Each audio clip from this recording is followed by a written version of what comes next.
ఆయురాజుర్భవ ధాన్యం ధనం పశుం బహుపుత్రలాభం శత సంవత్సరం దీర్ఘమాయు చిరంజీవ చిరంజీవ సుఖీ భవ శతమానం భవతి శతాయుః పురుషः శతేంద్రియ ఆయుష్యేవేంద్రియే ప్రతితిష్ఠతి సమస్తదేవతా సంపూర్ణ అనుగ్రహ ప్రసాదేన శీఘ్రమేవ ఆయురారోగ్య ఐశ్వర్యాభివృద్ధిరస్తు అఖండలక్ష్మి దినదినాభివృద్ధిరస్తు సమస్త శుభకార్యేషు సర్వదా దిగ్విజయితా సిద్ధిరస్తు వృత్తిరీత్యా వ్యాపారరీత్యా ఉద్యోగరీత్యా అఖండలక్ష్మి దినదినాభివృద్ధిరస్తు.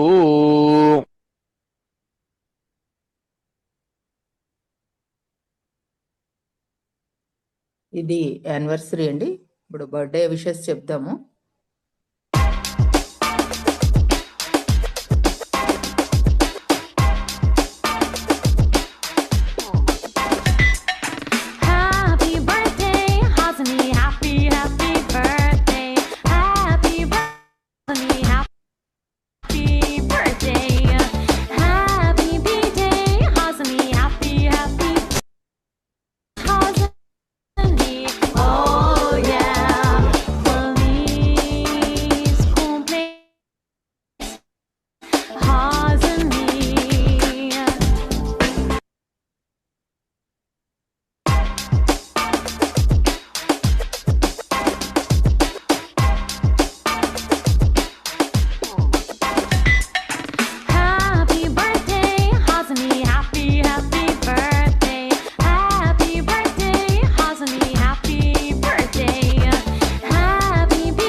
రండి హాసిని.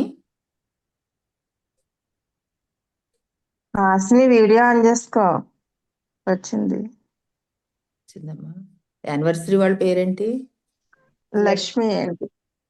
లక్ష్మి గారు. హాసినికి అందరూ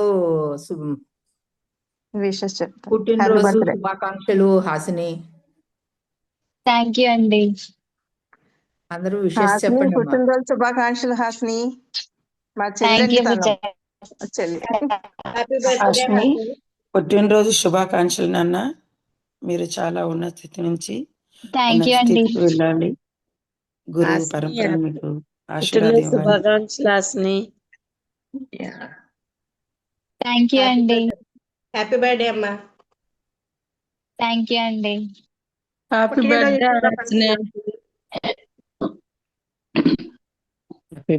హాసిని. కళ్ళు మూసుకొని 3 ఆధ్యాత్మిక కోరికలు కోరుకో తల్లి. హ్యాపీ బర్త్డే ఉన్నత స్థితికి ఎదగాలని,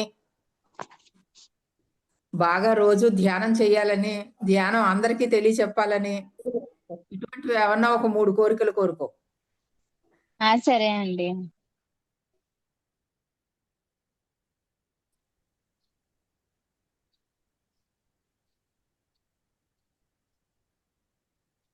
ఓకేనా హాసిని? ఓకే. అందరం ఒకసారి తదాస్తు చెప్దామండి. హాసిని కోరుకున్న ఆధ్యాత్మిక కోరికలకి మన అందరం తదాస్తు చెబుదాము. తదాస్తు.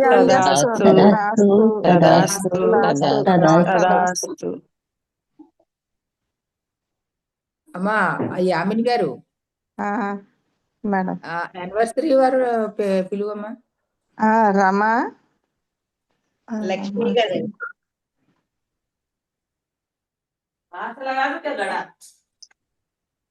రమా వచ్చాను లైన్లోకి. వచ్చిందండి మమ్మీ. శుభాకాంక్షలమ్మా. రాలేదు. మా పిన్ని గారు రాలేదండి, వాళ్ళ అమ్మాయి వచ్చింది. Okay okay okay. మీ మమ్మీ వాళ్ళ వెడ్డింగ్ డే శుభాకాంక్షలు. థ్యాంక్ యూ అండి. శుభాకాంక్షలమ్మా. మీ అమ్మగారికి పెళ్లి రోజు శుభాకాంక్షలు అండి. రమా గారండి, మీ అమ్మ వాళ్ళ పెళ్లి రోజు శుభాకాంక్షలు అండి. ఓకే, థ్యాంక్ యూ అండి. రమ పిన్ని బాబాయ్ పెళ్లి రోజు శుభాకాంక్షలు. Thank you. మీ మమ్మీ వాళ్ళు మీ ఫ్యామిలీ మొత్తం కూడా ఆధ్యాత్మిక ఎదుగుదల, అందరూ ధ్యానం చేసి అందరికీ ధ్యానం చెప్పి పత్రిసారి యొక్క ఆశయాల్లో వెళ్ళాలని పత్రిజీ మహిళా చైతన్యం తరపున మీ ఇంటిల్లిపాదికి శుభాకాంక్షలు. థ్యాంక్ యూ అండి మేడం గారు. థ్యాంక్ యూ తల్లి, థ్యాంక్ యూ. మరి మనం క్లాస్ లోకి వెళ్ళిపోదామా?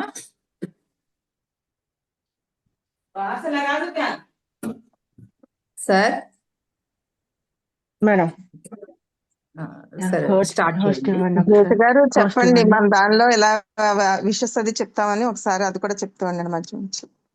ఆ, యా సరే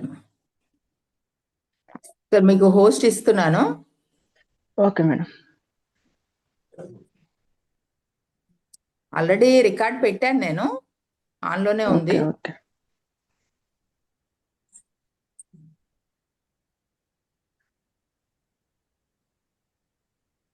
స్టార్ట్ చేయండి, నేను ఇస్తానులేండి. ఓకే. యా హాస్ని గారు, మీకు జన్మదిన శుభాకాంక్షలు. యా బయటికి వెళ్ళినట్టున్నారు. ఓకే. యా ఉన్నారు. ఓకే అండి, ఒక 2 minutes అందరం కళ్ళు మూసుకొని మహావతార్ బాబాజీ వారిని ఆహ్వానించుకుందాం. హాయిగా వేళలో వేలు పెట్టుకుందాం.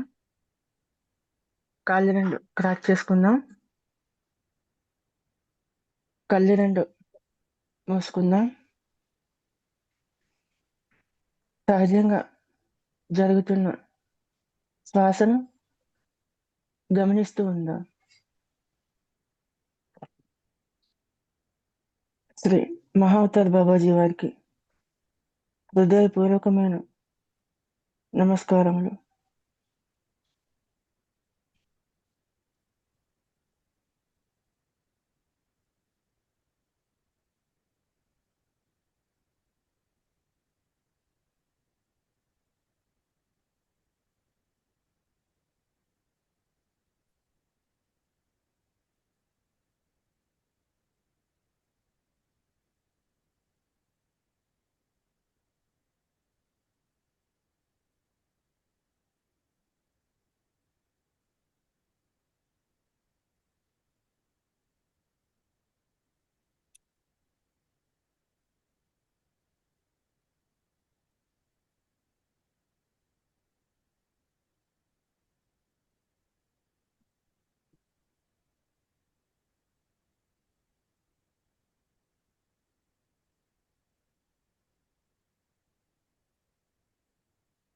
శ్వాస మీదనే ధ్యాస.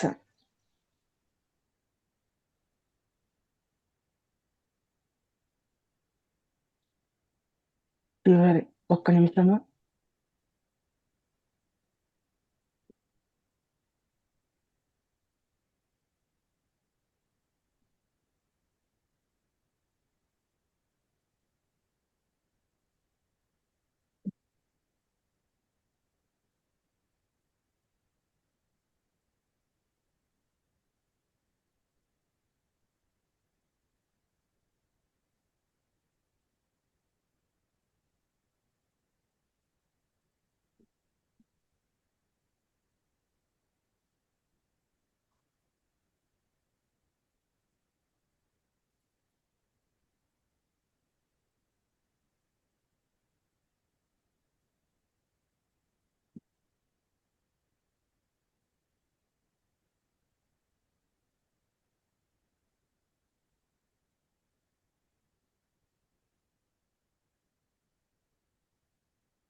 ఆఖరి 10 సెకండ్లు శ్వాసతోనే ఉందాం.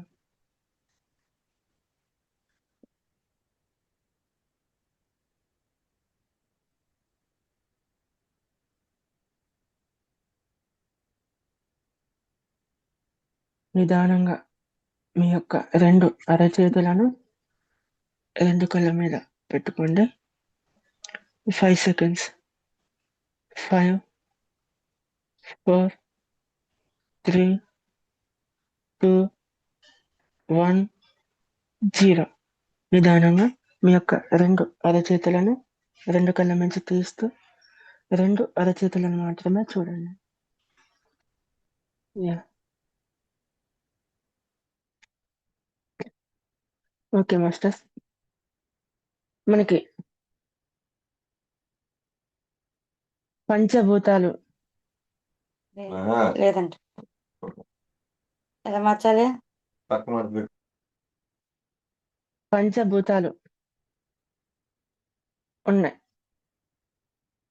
భూమి, నీరు, అగ్ని, వాయువు, ఆకాశం.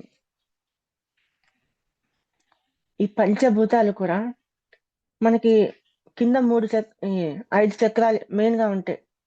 మెయిన్‌గా మన బాడీలో 7 చక్రాస్ ఉంటాయి. అందులో కింది 5 ఈ పంచభూతాలతో కనెక్ట్ అయి ఉంటాయి. మూలాధారం ఏమో భూమితో కనెక్ట్ అయి ఉంటుంది, ఎర్త్‌తో. స్వాదిష్టానం ఏమో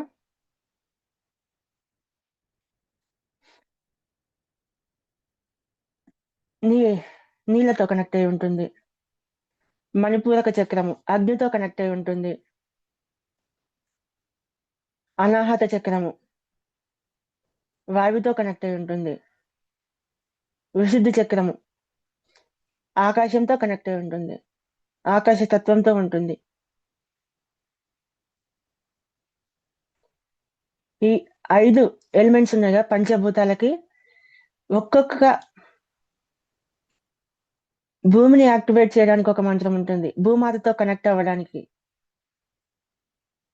ఈ పంచభూతాలతో కనెక్ట్ అవ్వడానికి, మన 5 చక్రాలను కనెక్ట్ అవ్వడానికి ఒక మంత్రం ఉంటుంది. ఒక్కొక్క భూమితో కనెక్ట్ అవ్వడానికి నా అనే శబ్దాన్ని ఉపయోగిస్తాం.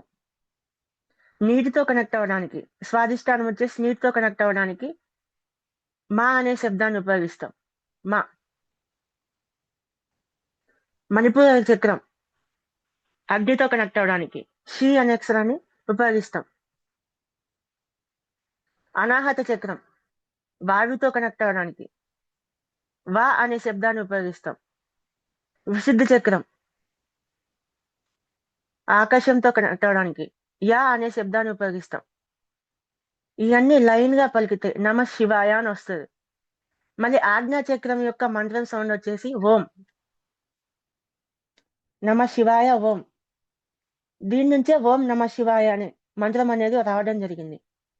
మనం ఓం నమ శివాయ అని చెప్పినప్పుడు మనం పంచభూతాలతో కనెక్ట్ అవుతాము. మనం కూడా ఆ పంచభూతాలను సాధించే శివుడు లాగా ఆ స్థితికి చేరుకుంటాము.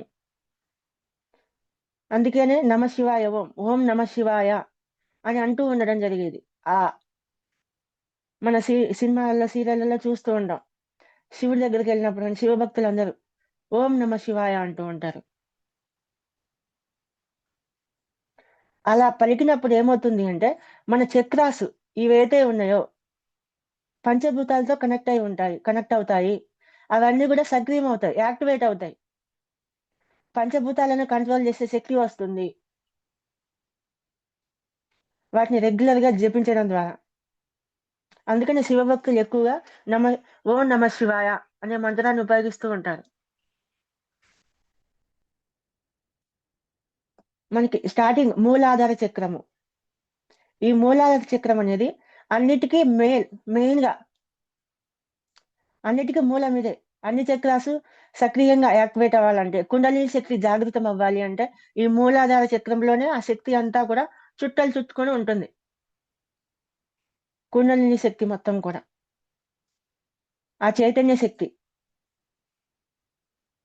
శక్తినే శ్రీ అని పిలవడం జరిగింది. శక్తికి మరో పేరు శ్రీ. ప్రతిసారి మహిళా చైతన్యము అన్నది దీన్నే. ప్రతి ఒక్కరిలో ఈ మహిళా చైతన్యం అనేది మేల్కోవాలి. మహిళలు కూడా మేల్కోవాలని ఎందుకు చెప్పారంటే, ఇంట్లో మహిళల్లో చైతన్యం అనేది మేల్కొంటే ఇంట్లో వాళ్ళందరూ మేల్కొంటారు.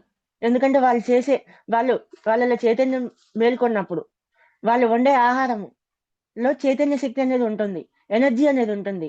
Love energies. ఆ ఎనర్జీస్ వల్ల ఆ ఆహారం వాళ్ళు తీసుకున్నప్పుడు వాళ్ళ లోపలికి కూడా ఆ ఎనర్జీ అనేది వెళ్తుంది.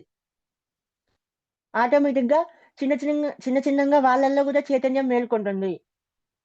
ఆ ఫుడ్ తిన్న అందరిలో కూడా, ఇంట్లో ఉన్నోళ్ళందరిలో. అప్పుడు వాళ్ళు కూడా ఆటోమేటిక్‌గా ధ్యానంలోకొచ్చేస్తారు.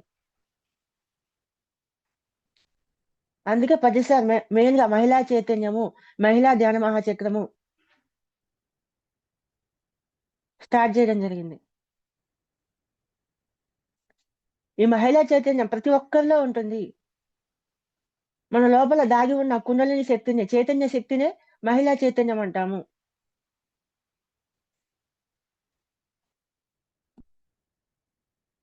ఈ మూలాధార చక్రం ఏదైతే ఉందో అది మెయిన్‌గా భయం కారణంగా యాక్టివేట్ అవ్వకుండా ఉంటుంది. భయము, అభద్రతా భావము.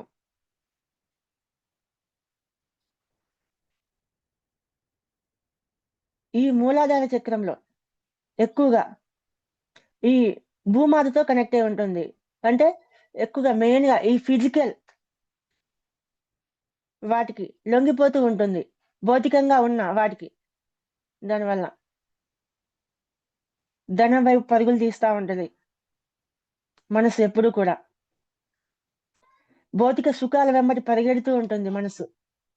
ఈ మూలాధార చక్రము సరిగ్గా లేకపోతే ఇటువంటి కోరికలు అతిగా కలుగుతా ఉంటాయి. ఆ కోరికలు ఉండాలి. భౌతిక సుఖాలు ఉండాలి. ధనము అవసరమే. ధనం కోసం కూడా ఉండాలి మనకి. కోరికలు ఉండాలి. కానీ అతిగా అది లేకపోతే నేను బతకలేను.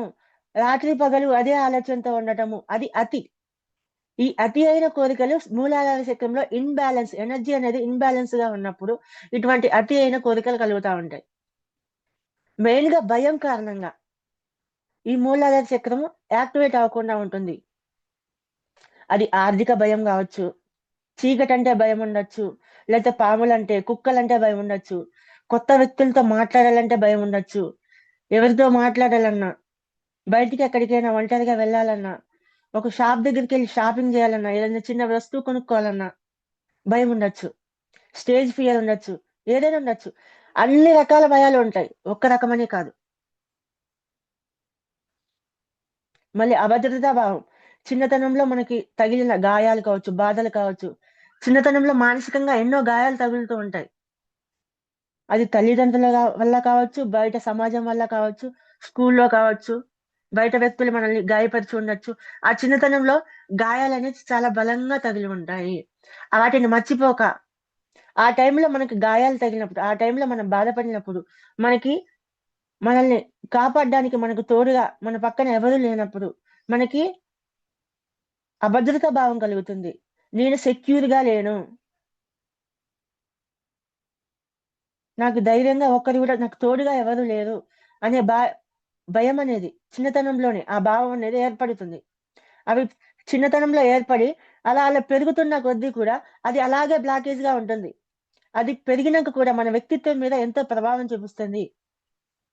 పెరిగిన తర్వాత కూడా మనము ఎదుటి వాళ్ళని నమ్మకపోవడము, భయపడుతూ ఉండడము, అనుక్షణం కొత్త వాళ్ళని మన జీవితంలోకి పిలవాలి అన్న భయమే ఉంటుంది. ఎన్నో రకాల భయాలుంటాయి. ఈ భయాల వల్లనే ఈ మూలాధార చక్రంలో ఉన్న కుండలిని శక్తి మేల్కొనదు. మనం ఎంత ధ్యానం చేసినా, ఎన్ని యోగా యోగా సాధనలు, హఠయోగాలు, క్రియా యోగాలు చేసినా గాని ఆ శక్తి మేల్కొంటుంది. ఎంత పుషింగ్ ఇస్తాం. యోగా ద్వారా, క్రియా యోగం ద్వారా, హఠయోగాలు చేసి, ధ్యానం చేసి శక్తి అనేది మనం మూలాధార చక్రంలో ఉన్న కుండలిని శక్తిని మేల్కొనేలాగా చేస్తాం. ఓకే. మేల్కొంటుంది తాత్కాలికంగా. కానీ మళ్ళీ మనలో ఆ భయం అనేది స్టార్ట్ అయింది అనుకోండి. మళ్ళీ మేల్కొన్న శక్తి మళ్ళీ మూలాధారంలోకే వెళ్ళిపోతుంది. మళ్ళీ నిద్రాణ స్థితికి వెళ్ళిపోతుంది. కాబట్టి ముందుగా సాధన చేస్తూనే మన భయాలను మనం అధిగమిస్తూ ఉండాలి. ధ్యానం చేస్తూనే, ధ్యాన సాధనలు చేస్తూనే, ఆధ్యాత్మిక సత్సంగంలో ఉంటూనే మన యొక్క భయాలను మనం ఎదుర్కొంటూ ఉండాలి. ఏ విధంగా? ఇప్పుడు మనకి పామంటే భయం ఉంది, కుక్క అంటే భయం ఉంది. మనము ఒక పని మీద రోడ్డు మీద వెళ్తున్నాం. రోడ్డుకి అడ్డంగా పాము ఉంది, రోడ్డు మీద పాము ఉంది అక్కడ. అక్కడ ఎవరు లేరు, పాము మాత్రమే ఉంది. బుస ఇట్లా పడగలేపి ఉంది మంచిగా. కుక్క ఉంది.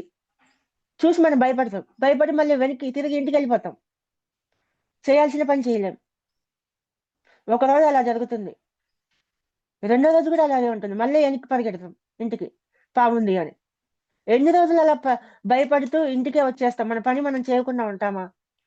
ఒక వారం అలా చేసామనుకోండి, ఆ తర్వాత వారం తర్వాత ఒక 10వ రోజు ఇంకా ఎన్ని రోజులు భయపడాలి అని లోపల నుంచి ధైర్యం తెచ్చుకోవాలి. ఇక ఏమైద్ది అని కర్ర పట్టుకొని వెళ్ళండి అక్కడికి, ఒక రాయి పట్టుకొని వెళ్ళండి. పాము మన దగ్గరికి వస్తుంది, కర్రను పట్టుకోండి ధైర్యంగా. వస్తుంటే కొట్టచ్చు. అది మన మీదకి దాడి చేయడానికి వచ్చినప్పుడు కొట్టాలి. దాని మానాన్ని అది ఉన్నప్పుడు మనం ఏం చేయకూడదు. అది దాడి చేయడానికి మన దగ్గరికి వస్తుంది అని మనకు అనిపించినప్పుడు వెంటనే కర్ర తీసుకోవాలి. వెంటనే కర్రను ఒక ధైర్యంగా, ఒక సాధనంగా ఉపయోగించుకోండి అక్కడ ఆ భయాన్ని ఎదుర్కోవడానికి. మనం కర్ర పట్టుకొని ఎప్పుడైతే వెళ్తామో ఆటోమేటిక్ గా ఆ పాము దానికదే భయపడి అక్కడి నుంచి తప్పుకుంటుంది. దానిలో నుంచి ఆ కుక్క మన చేతిలో రాయించేసి ఆటోమేటిక్ గా కుక్క సైలెంట్ పక్కకి వెళ్ళిపోతుంది. మన భయాలని ఈ విధంగా ఎదుర్కొంటూ ఉండాలి చిన్న చిన్నగా. అట్లా భయాన్ని ఒక్కసారి చిన్నగా ఎదుర్కొన్నప్పుడు ఆ టైంలో ఏం జరుగుతుందంటే మూలాధార చక్రంలో చిన్న వైబ్రేషన్ అనేది కలుగుతుంది. శక్తి మేల్కొలుపు కొంచెం అంతలాగా శక్తి అనేది మేల్కొంటుంది. వైబ్రేషన్ జరుగుతుంది. చాలా సూక్ష్మంగా జరుగుతుంది. లోపల ఏదో తెలియని కొత్త శక్తి ప్రవహించినట్టు అనిపిస్తుంది. ఒళ్ళంతా కూడా భయాన్ని అధిగమించినప్పుడు, ఫస్ట్ టైం అధిగమించినప్పుడు ఒళ్ళంతా కూడా, వెన్నుముక అంతా కూడా పులకరించినట్టు ఒక పులకరింపు వస్తుంది. గూస్ బంప్స్ లాగా అనిపిస్తుంది. ఇవి కుడలిని శక్తి జాగృతం అవడానికి ఓన్లీ ధ్యాన సాధన ఒకటే కాకుండా, ధ్యానం కాకుండా, హఠయోగ కాకుండా చాలా పద్ధతులు ఉన్నాయి. మొత్తం 112 పద్ధతులు ఉన్నాయి. మాంక్స్ చూస్తాం కదా మనం, బుద్ధిస్ట్ మాంక్స్ అని మొత్తం గుండు చేయించుకొని ఉంటారు నున్నగా. వాళ్ళలో కొన్ని సాధనలు ఉంటాయి జెన్ మాంక్స్ దగ్గర. స్టార్టింగ్ లో వెంటనే వాళ్ళ ధ్యానంలోకి దింపరు, భయపెడుతూ ఉంటారు, కొండ మించి తోస్తూ ఉంటారు. వాళ్ళలో అది కొండ మించి దూకమని చెప్తూ ఉంటారు.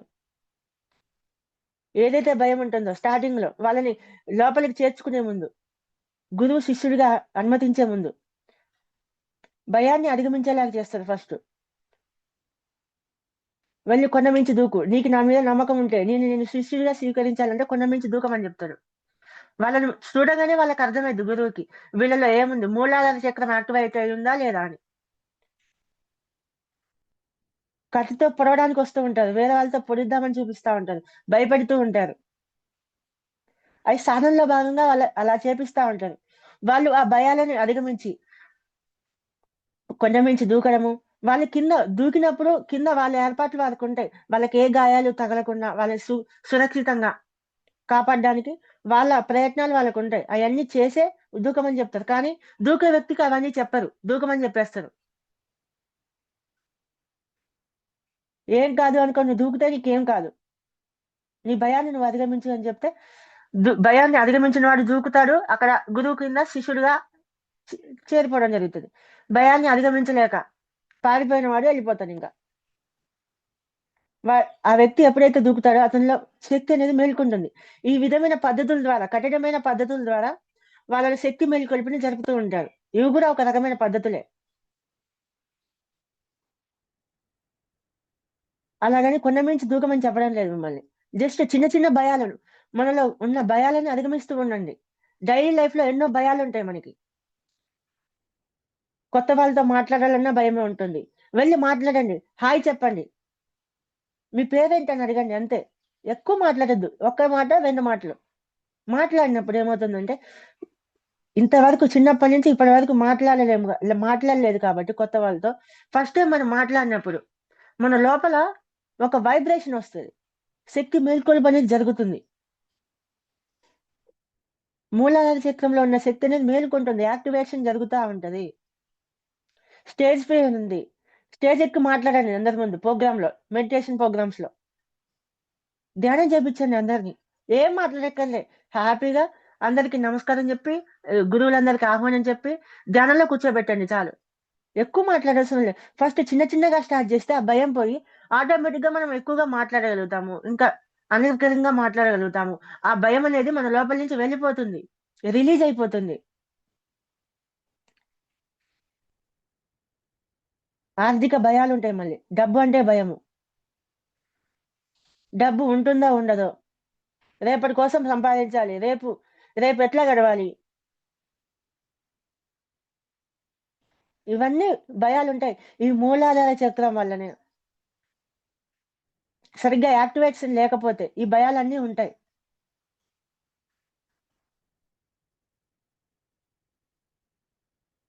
మనీ బ్లాగేజ్ పోగొట్టుకోవడానికి, మనీకి సంబంధించిన బ్లాగేజ్ పోగొట్టుకోవడానికి మెడిటేషన్ చేయాలి.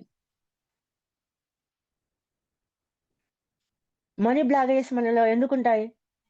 చిన్నప్పటి నుంచి మన పెంపకంలో డబ్బు లేకపోతే మనం బతకలేము. సమాజం ఇదే నేర్పిస్తుంది.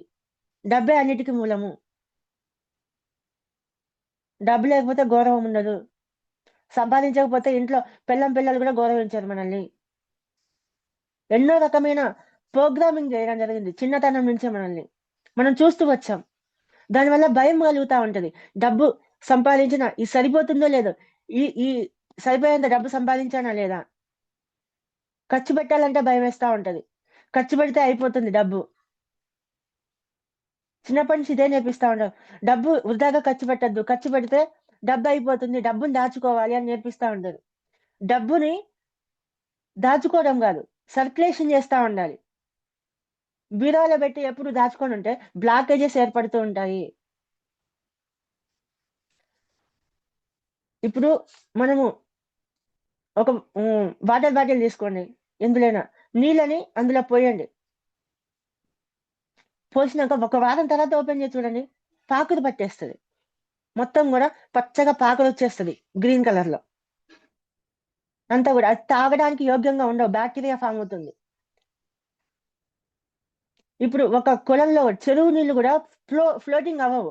ఫ్లోటింగ్ అవ్వకపోతే చుట్టూతో కూడా ఫ్లోటింగ్ అవ్వని చోటల్లా కూడా పాకురు పట్టేస్తా ఉంటది, బ్యాక్టీరియా ఫామ్ అవుతుంది. అదే నది నీళ్లు చూడండి, ఎప్పుడు ఫ్లోటింగ్ అవుతూ ఉంటాయి. ఆ ఫ్లోటింగ్ వాటర్ లో ఎప్పుడు కూడా పాకురు అనేది ఉండదు. ఎనర్జీ ఎప్పుడు కూడా ఫ్లోటింగ్ అవుతూ ఉండాలి, సర్క్యులేషన్ జరుగుతూ ఉండాలి. అప్పుడే అక్కడ బ్లాకేజ్, నెగిటివ్ ఎనర్జీ అనేది ఫామ్ అవ్వదు. కాబట్టి డబ్బుని ఎప్పుడు సర్క్యులేట్ చేస్తూ ఉండాలి. ఇప్పుడు డబ్బు ఉందా, దాన్ని దేని మీద ఇన్వెస్ట్ చేయాలి, దేని మీద ఒక దాని మీద ఇన్వెస్ట్ చేయాలి. డబ్బుని సర్క్యులేషన్ చేస్తూ ఉండాలి. అప్పుడు డబ్బు పెరుగుతూ ఉంటుంది. ఎప్పుడు ఒక చోట మూలకు పెట్టి దాచుకొని ఉండడం వల్ల మనం దాచాము, ఆ డబ్బుకి ఏం కాదు, అదే ఒక భయం ఉంటుంది. దొంగలు వచ్చి పడతారేమో, దాచుకున్నా కదా డబ్బులు. బ్యాంకులో డబ్బుని దాచాను, ఒకవేళ ఎవడన్నా వచ్చి బ్యాంకులో దొంగతనం చేస్తే, ఎవడన్నా వచ్చి హ్యాక్ చేసి నా ఫోన్, నా అకౌంట్ హ్యాక్ చేసి డబ్బులు కొట్టేస్తే, ఇట్లాంటి భయాలన్నీ వస్తాయి ఇండైరెక్ట్ గా మనకి తెలియకుండానే. ఎప్పుడూ కూడా సర్క్యులేషన్ చేస్తూ ఉండాలి. ఎనర్జీ సర్క్యులేషన్ జరిగినప్పుడే ఎనర్జీ అనేది పెరుగుతూ ఉంటుంది. డబ్బనే కాదు, దేనైనా సరే జ్ఞానాన్ని కూడా పంచుతూ ఉంటూనే పెరుగుతూ ఉంటుంది. ఇప్పుడు నేను జ్ఞానాన్ని మీకు పంచుకోవడం ద్వారా, మీతో పంచుకోవడం ద్వారానే నాకు అహంకారం గురించి ఇంకొంచెం అర్థమైంది. ఇంకా కొత్త విషయం తెలిసింది. అహంకారము ఓన్లీ పై వరకే కాదు, వినయంగా ఉండి కూడా నటిస్తుంది అని తెలుసుకున్నాను. నిన్న క్లాస్లో అదే చెప్పాను మీకు. జ్ఞానాన్ని పంచుకోవడం ద్వారా కూడా మనం నేర్చుకుంటూ ఉంటాం కొత్తగా. జ్ఞానం పెరుగుతుంది. చిన్నతనం నుంచి మనకు జరిగిన సంఘటన వల్ల కూడా అబద్ధత భావం అనేది వస్తుంది. వాటిని కూడా మనం బ్లాకేజెస్ ని క్లియర్ చేసుకోవాలి ధ్యానం చేసి. అవి మనం పెద్దగా అయిన తర్వాత ఎంతో ఇంపాక్ట్ చూపిస్తూ ఉంటాయి. అది మనకు అర్థం కాదు. ఎందుకు నేను ఇలా ఉన్నాను, అందరిలా లేనే, ఎందుకు భయపడుతూ ఉన్నాను. జీవితంలోకి ఒక వ్యక్తిని రాణించాలంటే భయము, పోగొట్టుకుంటామన్న భయం ఉంటుంది. దానివల్ల అతి ప్రేమ చూపిస్తా ఉంటాము, వాళ్ళ యొక్క స్వేచ్ఛని అడ్డుకుంటూ ఉంటాము. మన జీవితంలోంచి వాళ్ళు వెళ్ళిపోతారనే భయం వస్తూ ఉంటది. ఎందుకంటే చిన్నతనంలో జరిగిన సంఘటనల వల్ల. చిన్నతనంలో మనకి ఆ సంరక్షణ అనేది అందలేదు. ఒక వ్యక్తి నుంచి కావాల్సినంత ప్రేమ అందలేదు.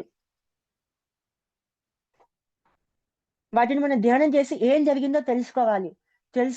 తెలుసుకుంటే వాటిని ఏ విధంగా క్యూర్ చేయాలనేది అర్థమవుతుంది మనకి. ఆహా! చిన్నతనంలో ఇది జరిగింది ఆ సంఘటన. దీనికి ఇలా క్లియర్ చేసుకోవాలని ధ్యానం చేసుకొని దాన్ని క్లియర్ చేసుకుంటాం. దానికి సంబంధించిన జ్ఞానాన్ని మనం పొందాలి. తెలుసుకున్న తర్వాత అది మనకు అర్థం కాలేదంటే మన తోటి సీనియర్ మాస్టర్స్‌ని గాని, గురువులని గాని అడిగి ఈ విధమైన బ్లాకేజ్ ధ్యానంలో తీసుకున్నాను మాస్టర్. దీన్ని ఏ విధంగా పోగొట్టుకోవాలి? నాకు అర్థం కావట్లేదు. హెల్ప్ చేయను అడిగితే వాళ్ళు సజెషన్ ఇస్తారు. ఈ విధంగా చేయండి అని. దాని ద్వారా మనం ఆ బ్లాకేజ్‌ని క్లియర్ చేసుకోగలుగుతాము. మూలాధార చక్రం ఎర్త్‌కి కనెక్ట్ అయి ఉంటుంది. భూమాతతో కనెక్ట్ అయి ఉంటుంది. భూమాతతో మనం కనెక్ట్ అవ్వాలి. ఈ మధ్య మనం ఏం చేస్తున్నాం మనకి ఈ ఈ నూతన యుగంలో అందరూ చెప్పులేసుకొని నడుస్తా ఉన్నాం. అసలు కాళ్ళు భూమికి తగిలితే ఒట్టు. భూమికి అసలు కాళ్ళని ఆనించడం లేదు. అందరి ఇల్లులు కూడా కాంక్రీట్‌తో తయారైనయి. మొత్తం గచ్చిళ్ళే. గచ్చింట్లో ఉంటున్నాము. ప్లస్ బయటికెళ్తే చెప్పులే. చెప్పులు లేకుండా తిరగట్లేదు. ఇంకా కొంతమంది అయితే ఇంట్లో వేసుకొని తిరగడానికి కూడా స్పెషల్‌గా చెప్పులు కొనుక్కుంటారు. ఇంట్లో చెప్పులేసుకొని కూడా తిరుగుతా ఉంటారు. ఇంట్లో తిరగడానికి వేరే చెప్పులు, బయట తిరగడానికి వేరే చెప్పులు. ఉన్న కాస్త కనెక్షన్ కూడా లేకుండా చేసినాం మనం భూమాతతో. గ్రౌండింగ్ చేయాలి ఎప్పుడు కూడా. చెప్పులు లేకుండా ఒక అరగంట నడవండి డైలీ. మట్టి మీద గడ్డి మట్టి ఉన్న ప్లేస్‌లో నడవండి. ఒక అరగంట సేపు నడిస్తే గ్రౌండింగ్ అవుతది. గ్రౌండింగ్ అంటే భూమాత మీద చెప్పులు లేకుండా నడిచినప్పుడు ఏమవుతుందంటే భూమాతకి మనకి నేరుగా కనెక్షన్ ఏర్పడుతుంది. ఎనర్జీ కనెక్షన్ అనేది. భూమాత నుంచి మన ఎలక్ట్రోమాగ్నెటిక్ ఫీల్డ్ అనేది చేంజ్ అవుతుంది. ఏదైనా బ్లాకేజెస్ ఉన్నా గానీ క్లియర్ చేస్తుంది భూమాత. నెగెటివ్ ఎనర్జీని అబ్జర్వ్ చేసుకుంటుంది. మన ఎనర్జీని ప్యూరిటీ చేస్తుంది. ఎనర్జీ ఇన్‌బ్యాలెన్స్‌డ్‌గా ఉంటే దాన్ని బ్యాలెన్స్ చేస్తా ఉంటది. గ్రౌండింగ్ అంటారు దీన్ని. చెప్పులు లేకుండా నడవండి. ఇది సైంటిఫిక్‌గా కూడా ప్రూవ్ చేశారు మన సైంటిస్టులు. భూమి మీద చెప్పులు లేకుండా నడవండి. ఒక అరగంట డైలీ కనీసం ఒక అరగంట. దాని ద్వారా మనం భూమాతతో మనకు కనెక్షన్ ఏర్పడుతుంది. నెక్స్ట్ స్వాదిష్టాన చక్రము. ఈ స్వాదిష్టాన చక్రం అనేది మనలో కోపం ఉంటుంది, బాధ ఉంటుంది, భయం ఉంటుంది. ఎన్నో రకాల భావోద్వేగాలు మనలో ఎప్పటికప్పుడు కలుగుతూ ఉంటాయి. ఈ కలుగుతూ ఉన్నప్పుడు మనం వాటిని ఎక్స్‌ప్రెస్ చేయము ఎప్పుడు కూడా. కొంతమంది చాలా వరకు. చాలా మంది దాదాపు 99% వరకు కూడా మనము మన యొక్క భావోద్వేగాలను ఎక్స్‌ప్రెస్ చేయకుండా ఉంటాము. అవి లోపలే అణిచివేయడం ద్వారా బయటికి ప్రదర్శించకుండా లోపలనే దాచుకుంటాం. ఎవరి మీదన్నా కోపం వచ్చిందా? కోపాన్ని వెంటనే ప్రదర్శించలేం. భయమేస్తుంది. భయాన్ని కూడా లోపలే దాచుకుంటాం. భయపడితే అందరూ ఏమనుకుంటారో నన్ను పిరికాడు అనుకుంటారు. కోప్పడితే నేను కోపిష్టి అనుకుంటారు. నన్ను తప్పుగా అర్థం చేసుకుంటారు. బాధపడితే ఏడిస్తే నన్ను ఆడదానిలాగా ఏడుస్తున్నావని అనుకుంటారు. లేకపోతే ఏడిస్తే నువ్వు చాలా వీకు, ఇంత వీక్‌గా ఉన్నావేంటి? ఇంత స్టెబిలిటీ లేకుండా ఉన్నావేంటి? ఈ విధంగా అనుకుంటారేమో ఏదో ఒకటి అని మన లోపలే మన యొక్క భావోద్వేగాలను దాచుకుంటూ ఉంటాం. ఈ విధంగా మన యొక్క భావోద్వేగాలను అణిచివేయడం వల్ల ఈ స్వాదిష్టాన చక్రం అనేది యాక్టివేట్ అవ్వకుండా అందులో బ్లాకేజెస్ ఏర్పడుతూ ఉంటాయి. ఇప్పుడు ఈ వాటర్ బాటిల్ ఉంది. ఈ వాటర్ బాటిల్ చూడండి. ఈ వాటర్ బాటిల్‌ని నేను ఇలా పట్టుకున్నాను. ఇదెంత బరువు ఉంటుంది సహజంగా? ఒక 100 గ్రాములు ఉంటుందా? అర కేజీ బరువు ఉంటుందా? కేజీ బరువు ఉంటుందా? బరువైతే ఉంది. ఇక్కడ ఈ బాటిల్ బరువుతో మనకు సంబంధం లేదు. ఈ బాటిల్‌ని నేను ఎంతసేపు ఇలా చేతిని గాల్లో పట్టుకొని ఈ బాటిల్‌ని ఇలా మోస్తున్నాను అనేది ఇంపార్టెంట్. ఒక 10 నిమిషాలు మోస్తా నొప్పొస్తది. అరగంట, ఒక గంట మోసాననుకోండి ఏమవుద్ది? పొద్దున్న నుంచి సాయంత్రం వరకు ఇలాగే వాటర్ బాటిల్‌ని ఇలాగే మోస్తూ ఉన్నాననుకోండి ఏమవుద్ది? ఈ చెయ్యి మొత్తం కూడా పెయిన్ వచ్చేసి చచ్చుబడిపోతుంది. ఈ చెయ్యిక పని చేయకుండా అయిపోతుంది. చెయ్యిక పని చేయదుగా. పొద్దున్నుంచి సాయంత్రం వరకు ఇలాగే గాల్లో ఈ వాటర్ బాటిల్ ఇలాగే పట్టుకొని ఉన్నాననుకోండి, ఆ బరువుకి, ఆ నొప్పికి ఈ చెయ్యి మొత్తం కూడా చచ్చి పడిపోతుంది. ఈ ఎనర్జీ బ్లాకేజెస్ మొత్తం కూడా బ్లాక్ అయిపోయి ఈ చెయ్యి నరాలు ఏవి పని చేయకుండా టిష్యూస్ అన్ని కూడా పాడైపోతాయి ఒత్తిడి పడిపోయి. అంతే అదే విధంగా మన యొక్క భావోద్వేగాన్ని లోపలే అణిచిపెట్టేసి మానసికంగా కుంగిపోతూ మానసిక భారాన్ని మనం లోపలే దాచుకొని ఇలా ఎంత కాలం ఉంటామో అంతకాలం మనకు ఎన్నో మన మైండ్ ఎంతో ఒత్తిడికి గురవుతూ ఉంటుంది, స్ట్రెస్ గురవుతూ ఉంటుంది, ఎంతో ప్రెజర్కి గురవుతూ ఉంటుంది. ఆ ఒత్తిడిని భరించలేక మన లోపల హెల్త్ ప్రాబ్లమ్స్ వస్తూ ఉంటాయి. ఆ హెల్త్ ప్రాబ్లమ్స్ ఎలా చూపిస్తాయి? మానసికంగా మనం మన యొక్క భావోద్వేగాలను బయటికి వ్యక్తపరిచినప్పుడు లోపల అణిచివేయడం వల్ల ఎంతో ఒత్తిడి గురేసి కిడ్నీ సమస్యలు వస్తూ ఉంటాయి, వెన్ను నొప్పి వస్తూ ఉంటుంది, బ్యాక్ పెయిన్ వస్తూ ఉంటుంది, మూత్రపిండాల సమస్యలు, సంతానలేమి సమస్యలు ఇవన్నీ వస్తూ ఉంటాయి. అదే విధంగా మూలాధార చక్రం సరిగ్గా యాక్టివేట్ కాకపోతే మనకి ఎముకలలో కీళ్ళ నొప్పులు వస్తూ ఉంటాయి, ఇన్ఫెక్షన్స్, రోగ నిరోధక శక్తి వస్తుంది. మూలాధార చక్రం సరిగ్గా యాక్టివేట్ కాకపోతే మలబద్ధకం వస్తుంది, మానసికంగా మెంటల్ స్టెబిలిటీ ఉండదు. ఈ స్వాదిష్టాన చక్రము యాక్టివేట్ కాకపోతే మనకి ఈ కోపము, భయము, బాధ ఏవైతే ఉన్నాయో భావోద్వేగాలు అణిచివేయడం వల్ల కిడ్నీ సమస్యలు, వెన్ను నొప్పి, బ్యాక్ పెయిన్, సంతానలేమి సమస్యలు, మూత్రపిండాల సమస్యలు వస్తూ ఉంటాయి. ఎప్పుడు కూడా మన భావోద్వేగాలను వ్యక్తపరుస్తూ ఉండాలి బయటికి. అపరాధ భావం, గతంలో చేసిన తప్పుల గురించి ఆలోచిస్తూ ఉంటాం ఎప్పుడు. నేను గతంలో ఈ విధమైన తప్పు చేశాను, ఈ విధమైన అపరాధం చేశాను, అందుకనే ఇప్పుడు నేను ఆనందంగా ఉండటానికి అర్హుడిని కాదు అని అపరాధ భావం ఉంటుంది. నేను పాపిని, నేను మంచివాడిని కాదు.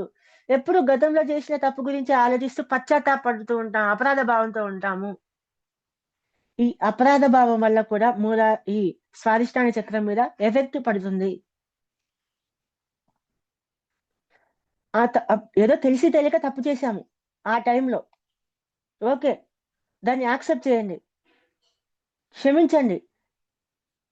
మీ వల్ల ఎవరైతే బాధపడ్డారో వాళ్ళని క్షమించమని అడగండి. నేను తప్పు చేశాను, క్షమించమని అడగండి. వీలైతే దాన్ని ఏ విధంగా కరెక్ట్ చేయగలిగితే కరెక్ట్ చేయండి, చేయలేకపోతే క్షమాపణ అడిగేసి సైలెంట్ గా ధ్యానం చేయండి. ధ్యానం చేసి మళ్ళీ క్షమాపణ చెప్పుకోండి, క్షమించండి, మనల్ని మనం క్షమించుకోవాలి. క్షమా గుణాన్ని అడగాలి ధ్యానంలో కూర్చొని. అలా ఒక 4 గంటలు 5 గంటలు ధ్యానం చేస్తే ఆ అపరాధ భావం అనేది పోతుంది, గిల్టీ భావన పోతుంది, మన స్వాదిష్టాన చక్రం యాక్టివేట్ అవుతుంది.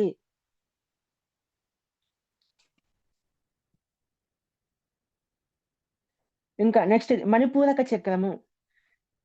ఈ మణిపూరక చక్రము అగ్ని తత్వంతో కనెక్ట్ అయి ఉంటుంది.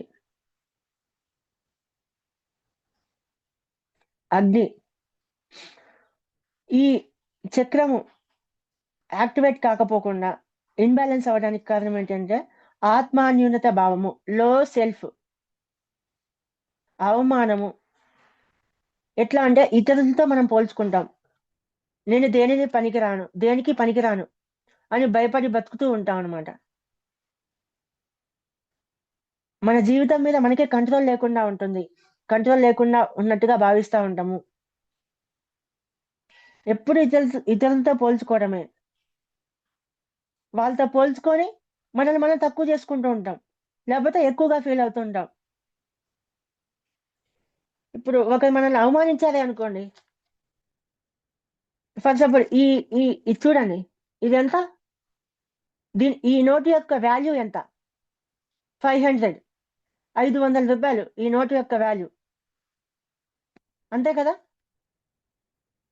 దీన్ని ఇప్పుడు నలిపాను, ఇప్పుడు ఎంత దీని వాల్యూ, 500 కదా. దీన్ని మీకు ఇస్తే తీసుకుంటారు కదా. ఇప్పుడు నలిపినా దీని వాల్యూ ఇంతే ఉంది. ఇప్పుడు దీన్ని కాలి కిందేసి తొక్కాను, తొక్కినప్పుడు దీని వాల్యూ అయినా మారిందా? దీని వాల్యూ అంతే ఉంది, ఏమీ తగ్గలేదు. ఈ 500 నోట్ యొక్క వాల్యూ నలిపినా తగ్గలేదు, కాలి కింద వేసి తొక్కినా తగ్గలేదు. ఓకేనా? ఈ 500 నోటు వాల్యూ దీని యొక్క వాల్యూ నీది కోల్పోలేదు. నేను నలిపినంత మాత్రాన దీని వాల్యూ ఏమీ తగ్గిపోలేదు, కాలి కింద వేసి తొక్కినా తగ్గిపోలేదు. దీన్ని ఏం చేసినా దీని వాల్యూ తగ్గలేదు, దీని వాల్యూ ఎప్పుడు ఇంతే ఉంది. అదే విధంగా అవతల వ్యక్తులు మనల్ని ఏమన్నా, నువ్వు పనికిరాని వాడు అన్నా, మనల్ని ఎన్నో విధంగా మానసికంగా గాయపడి అంటూ ఉంటారు, అవమానానికి గురి చేస్తూ ఉంటారు. అప్పుడు మనం బాధపడుతూ మన వాల్యూని మనమే తగ్గించుకుంటూ, నేను వాళ్ళకన్నా తక్కువ, చాలా తక్కువైన వాడిని, వాళ్ళతో పోల్చుకొని మనల్ని మనం తక్కువ చేసుకుంటూ ఉంటాం. నేను ఎందుకు పనికిరాను, నాకు అసలు బుద్ధి లేదు, నాకు జ్ఞానం లేదు, నా వల్ల అందరికీ నష్టమే, నా జీవితం ఎప్పుడు ఇలాగే ఉంటుంది. ఈ విధంగా మనల్ని మనమే తక్కువ చేసుకుంటూ కృంగిపోతూ ఉంటాము. ఈ 500 నోట్ని మనము ఏం చేసినా, నలిపినా, కింద తొక్కినా దీని వాల్యూ తగ్గినప్పుడు జస్ట్ ఈ పేపర్ యొక్క వాల్యూ తగ్గలేదు, జస్ట్ పేపర్ అంతే. ఈ పేపర్ కి ఆ వాల్యూ తగ్గిపోలేదు. దీన్ని ఏం చేసినా, నలిపినా తగ్గలేదు, కాలి కింద తొక్కినా తగ్గలేదు. దీన్ని క్రియేట్ చేసిన మనము మనుషులము, మన వాల్యూ ఎలా తగ్గిపోతుంది? ఈ పేపర్ కన్నా తక్కువ మనం, దీన్ని క్రియేట్ చేసిన మనమే, దీనికి ఉండే వాల్యూ కూడా మనకు లేదనుకుంటాం, దీనికి ఎక్కువ విలువ ఇస్తా ఉంటాం, మనల్ని మనం తక్కువ చేసుకుంటాం. మనిషికి కాదు విలువ ఇచ్చేది, మనం ఈ డబ్బుకి విలువ ఇస్తా ఉంటాం. ఈ డబ్బు ఎవరి దగ్గర ఎక్కువ ఉందో వాళ్ళని గౌరవిస్తూ ఉంటాం ఎక్కడైనా సరే. డబ్బున్న వాడిని ఒక విధంగా పలకరిస్తాం, డబ్బు లేని వాడిని ఒక విధంగా పలకరిస్తూ ఉంటాం. దానివల్ల ఏమవుతుంది? డబ్బుకే విలువ ఉంది, నాకు లేదు విలువ, మనిషికి లేదు విలువ. ఇక్కడ డబ్బును గౌరవిస్తా ఉన్నాం. సమాజంలో అలాగే ఉంది ఇప్పుడు.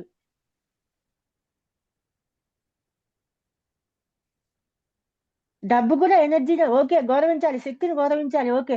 కానీ మనిషి ఈ డబ్బుని సృష్టించిందే మనిషి. ఈ మనిషికి విలువ లేకుండా పోయింది. మనల్ని మనం ఎప్పుడు తక్కువ చేసుకోకూడదు. ఈ విధంగా ప్రోగ్రామ్ అయిపోయింది సమాజం, ఈ విధంగా ప్రోగ్రామ్ చేయబడి ఉంది. డబ్బుకే విలువ ఉంది, మనిషికి లేదు. అందుకే మనిషి తనను తాను తక్కువగా భావిస్తూ ఉంటాడు. నేను పేదవాడిని, నేనంత గొప్పవాడిని కాదు, డబ్బున్న వాడే గొప్పవాడు. మనం మనుషులం కాదు, మనిషి లోపల నివసిస్తున్న జీవాత్మలము. ఆ ఎరుకతో జీవించాలి. మనం ఇక్కడికి ఈ జీవితంలో మనిషి యొక్క అనుభవాలను నేర్చుకోవడానికి వచ్చినాము, హ్యూమన్ ఎక్స్పీరియన్స్ ను పొందడానికి వచ్చాము, జీవిత పాఠాలను నేర్చుకోవడానికి వచ్చాము.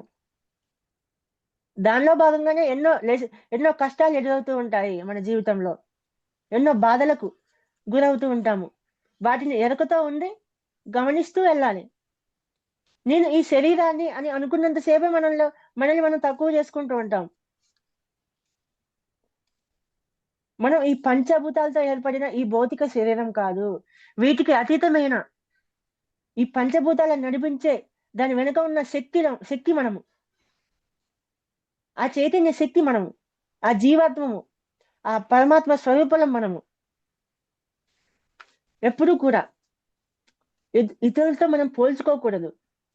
ఎవరికి ఉండే విలువ వాళ్ళకు ఉంటుంది. ఒకరు ఎక్కువ కాదు, ఒకరు తక్కువ కాదు, ఎవరి వాల్యూ వాళ్ళదే. 500 నోటు వాల్యూ 500దే, 50 రూపాయల నోటు వాల్యూ 50 రూపాయలదే, 10 రూపాయల నోటు విలువ 10 రూపాయలదే. దాని వాల్యూ దానికి ఉంటుంది. దాన్ని మనం గుర్తించి ఉపయోగించుకోవాలి. ఒకరు ఒక విషయంలో తోపుగా ఉండొచ్చు, ఇంకొకరు ఇంకో విషయంలో ఉండొచ్చు టాలెంటెడ్ గా. ఒకరు ఒక విషయంలో టాలెంటెడ్ గా ఉంటే ఆ విషయంలో మనం టాలెంట్ గా ఉండాల్సిన అవసరం లేదు. మనకి ఇంకో విషయంలో టాలెంట్ ఉండొచ్చు. ఒకరు సింగింగ్, పాటలు బాగా పాడతారు, మనకు పాటలు పాడడం రాకపోవచ్చు, మనకు బొమ్మలు గీయడం బాగా వచ్చుండొచ్చు, లేకపోతే డాన్స్ చేయడం బాగా వచ్చుండొచ్చు, లేకపోతే వంట చేయడం బాగా వచ్చుండొచ్చు. ఒక్కొక్కరికి ఒక్కొక్క దాంట్లో టాలెంట్ బాగా ఉంటుంది. దాన్ని చూసుకోవాలి. అంతేగాని ఒకరికి ఇది ఉంది నాకు ఇది లేదు అని ఒకరితో ఒకరం పోల్చుకోకూడదు. మళ్ళీ మనం ఎప్పుడు కూడా మన సొంత నిర్ణయాలు మనం తీసుకోకుండా ఇతరుల మీద ఆధారపడుతూ ఉంటాము. ఆధారపడి బతుకుతూ ఉంటాం. ఎప్పుడు కూడా డిపెండెంట్ గా ఉండకూడదు, ఇండిపెండెంట్ గా ఉండాలి. డిపెండెంట్ ఉన్నంత సేపు కూడా మన స్వాదిష్టాన చక్రం యాక్టివేట్ అవ్వదు. ఎప్పుడు ఆధారపడుతూనే ఉంటాం. ఏమైనా నిర్ణయం తీసుకోవాలంటే అమ్మా నాన్నల మీదే, లేకపోతే పెద్దవాళ్ళ మీదే. మన సొంతంగా నిర్ణయాలు మనం తీసుకొని దాన్ని ఆచరించినప్పుడే మన యొక్క ఎదుగుదల ఉంటుంది. అది తప్పో రైటో ఒక నిర్ణయం తీసుకున్నాము, నిర్ణయం తీసుకొని ముందుకెళ్ళినప్పుడు ఏదో ఒకటి జరుగుతుంది. గెలిస్తే గెలుస్తాం, ఓడితే ఓడుతాం. గెలిస్తే గెలిచాం అనుకుంటాం, ఓకే. ఓడితే ఓడిపోయి ఆ ఓటమి నుంచి ఇలా చేస్తే ఇలా జరిగిందని నేర్చుకున్నాం. ఓటమి నుంచి కూడా పాఠాలు నేర్చుకుంటాము. తర్వాత ఆ ఓటమి నుంచి పాఠాలు నేర్చుకుని దాన్ని ఇంకొంచెం మంచిగా ఇలా చేస్తే ఇలా ఓడిపోయాం కాబట్టి ఇలా చేయకుండా ఇంకా కొత్త పద్ధతుల్లో దాన్ని చేసి గెలవచ్చు. మన సొంత నిర్ణయాలు మనం తీసుకోవాలి. ఎప్పుడు కూడా డిపెండెన్సీ ఉండకూడదు. ఇండిపెండెంట్ గా ఆలోచిస్తూ ఉండాలి. మన మీద మనమే డిపెండ్ అయిపోవాలి.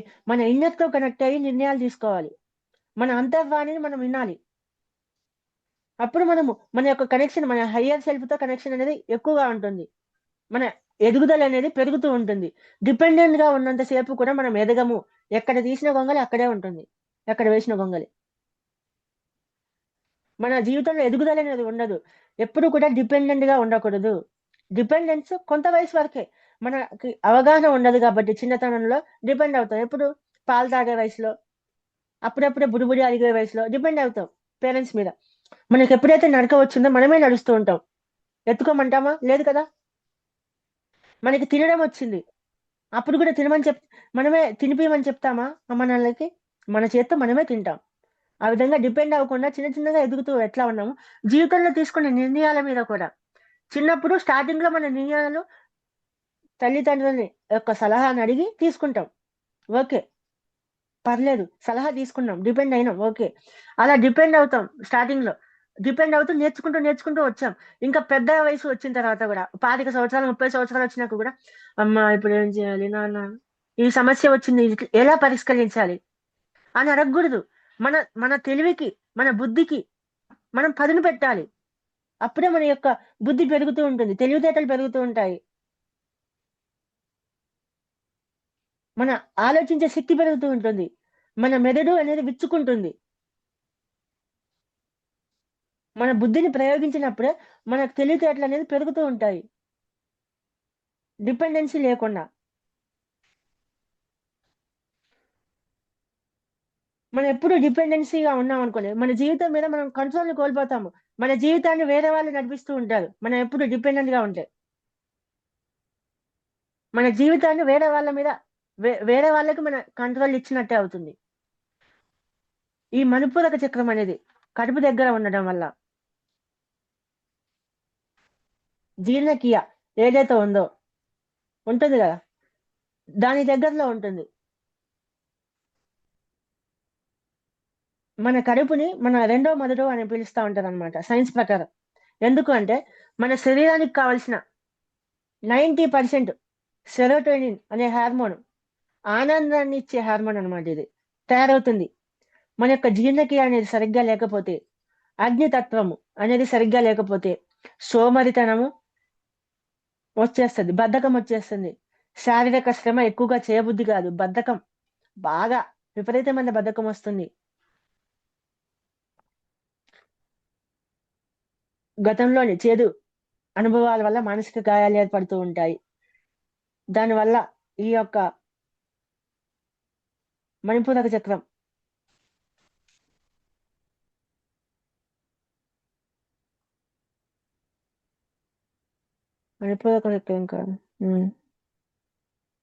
యాక్టివేట్ అవ్వకుండా ఉంటుంది.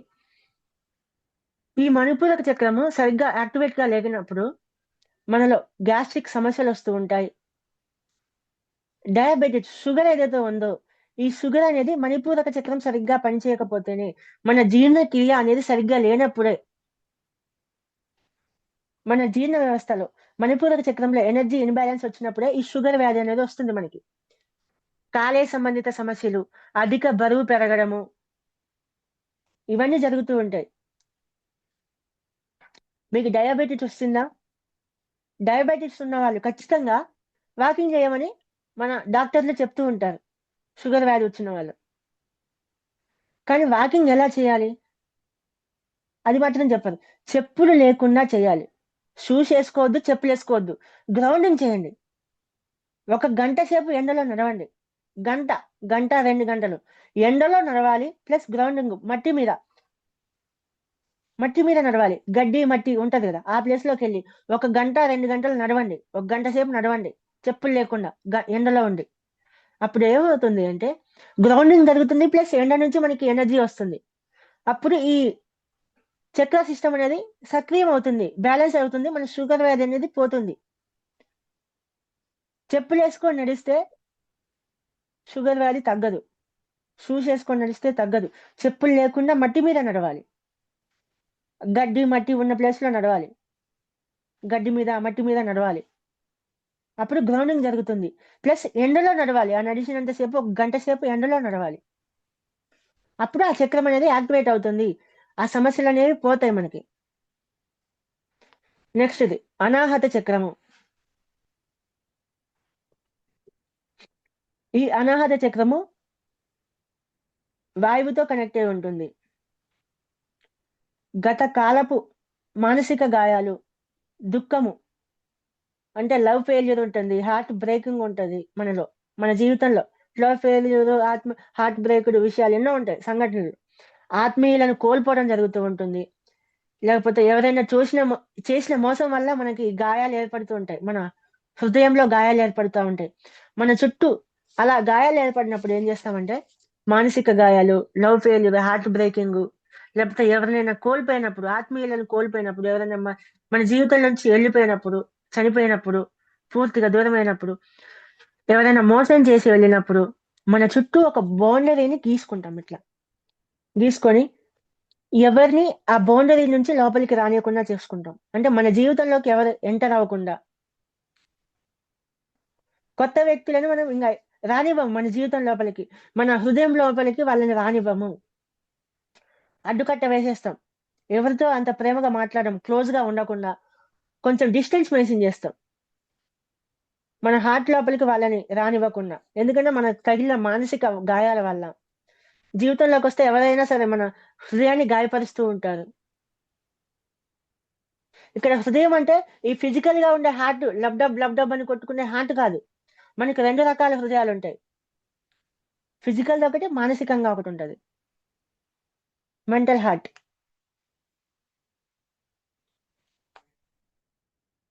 ఇతరుల మీద లేదా మన మీద మనమే కోపాన్ని, ద్వేషాన్ని పెంచుకుంటూ ఉంటాం. అప్పుడు ఆ సంఘటన వల్ల ఏం జరుగుతుంది అంటే ఒకరు మనల్ని లవ్ చేసి మోసం చేశారు, లేకపోతే ఎవరైనా సరే మోసం చేశారు, నమ్మించి మోసం చేశారు, లేదా ఒక వ్యక్తి మన జీవితం నుంచి వెళ్ళిపోయారు, మనల్ని వదిలేసి వెళ్ళిపోవడమో లేకపోతే మరణించడమో ఏదో జరిగింది. అప్పుడు ఏం జరుగుతుంది? మనం ఎంతో ప్రేమించిన వ్యక్తి, ఎంతో మన ఆత్మీయులు అనుకున్న వ్యక్తి, హృదయంలో ఇక్కడ పెట్టుకున్న వ్యక్తి, నమ్మినం పూర్తిగా, ఏదో ఒక రూపంలో వాళ్ళు వెళ్ళిపోవడం జరిగింది, మోసం చేయడమో ఏదో ఒక రూపం, మనల్ని వదిలేసి మన జీవితంలో మోసం చేసి వెళ్ళిపోయారు. అప్పుడు మనకి ఏమవుతుంది? ఎంతో బాధ కలుగుతుంది. నా జీవితంలో నుంచి వెళ్ళిపోయారు, ఎంతో దుఃఖం కలుగుతుంది. అప్పుడు ఏం జరుగుతుంది? మన మీద మనకే అసహ్యం వేస్తుంది, మన జీవితం మీద మనకు విరక్తి కలుగుతుంది, ద్వేషం కలుగుతుంది, సెల్ఫ్ లవ్ అనేది కోల్పోతాం, మనల్ని మనం ప్రేమించుకోము, ఇంకా మనల్ని మనమే ద్వేషించుకుంటూ ఉంటాము. నా జీవితం ఇంకా ఎందుకు, దండగా చనిపోవాలి, నేను ఇంకా చనిపోతాను, సూసైడ్ చేసుకుంటాను అనే థాట్స్ వస్తూ ఉంటాయి. మన మీద మనమే ద్వేషాన్ని పెంచుకుంటూ ఉంటాం. ఇంకా నన్ను వారు అలా అన్నారు, నేను వారిని అసలు క్షమించను అనే పట్టుదల వచ్చేస్తుంది.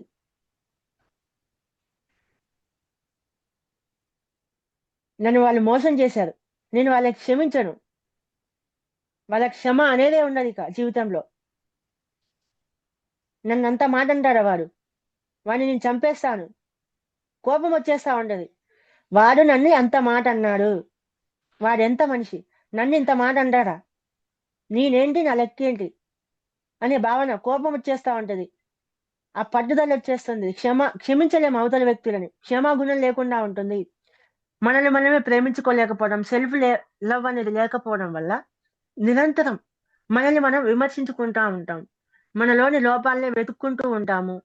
ఎప్పుడు భయంగా ఉండడము, ఒంటరితనము, ఇతరులపై నమ్మకం లేకపోవడము, అతిగా ఇతరులపై ఆధారపడుతూ ఉండడం వల్ల ఈ చక్రంలో బ్లాక్స్ అనేవి ఏర్పడుతూ ఉంటాయి.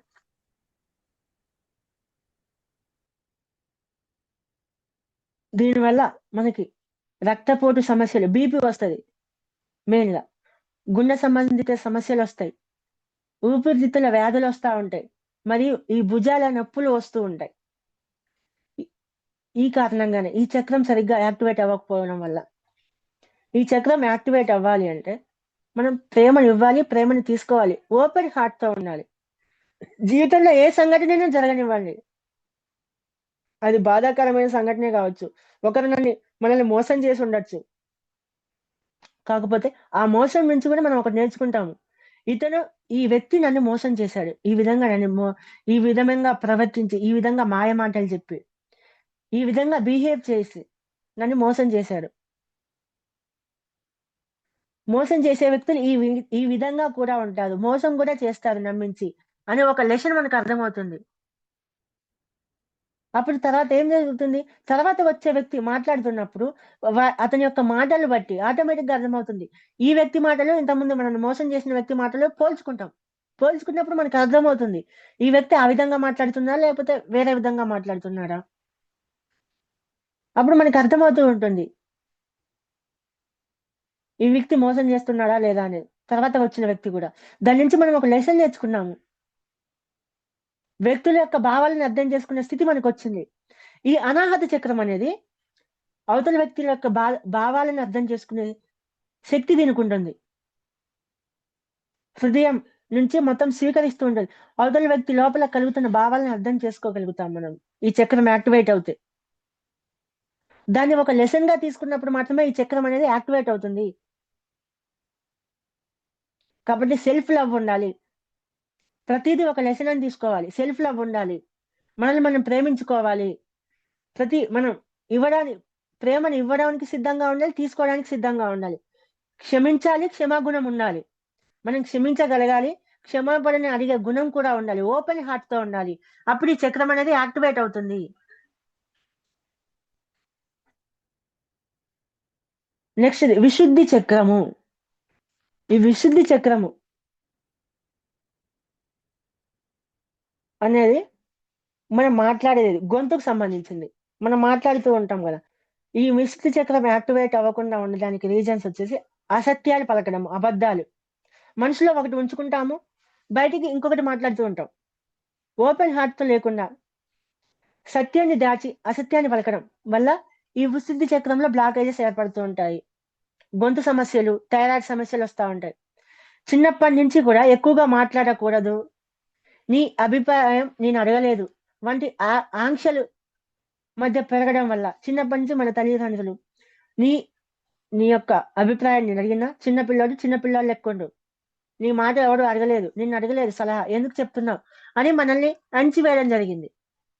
ఆ విధంగా అణిచివేయడం వల్ల ఈ విశుద్ధి చక్రంలో బ్లాకేజెస్ ఏర్పడుతూ ఉంటాయి.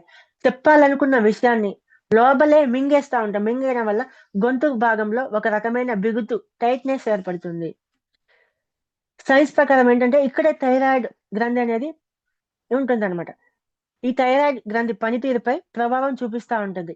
ఇతరులను విమర్శించడము, ఇతరులు మనల్ని విమర్శిస్తారనే భయంతో ఉండడం వల్ల, ఇతరుల గురించి నెగటివ్ గా మాట్లాడడం వల్ల ఈ విశుద్ధి చక్రం అనేది దెబ్బతింటుంది.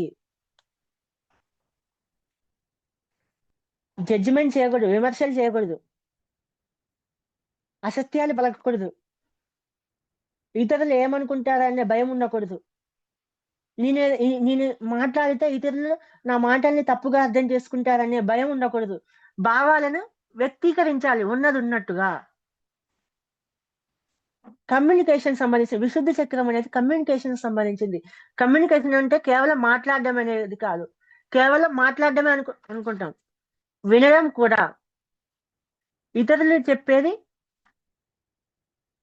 వినాలి, కేవలం మాట్లాడడమే కాదు, అవతల వాళ్ళకి మనం అసలు మాట్లాడే ఛాన్స్ ఇవ్వము. మనం మాట్లాడేటప్పుడు వాళ్ళు చెప్పేది మనము వినాలి, మనం పూర్తిగా వినాలి.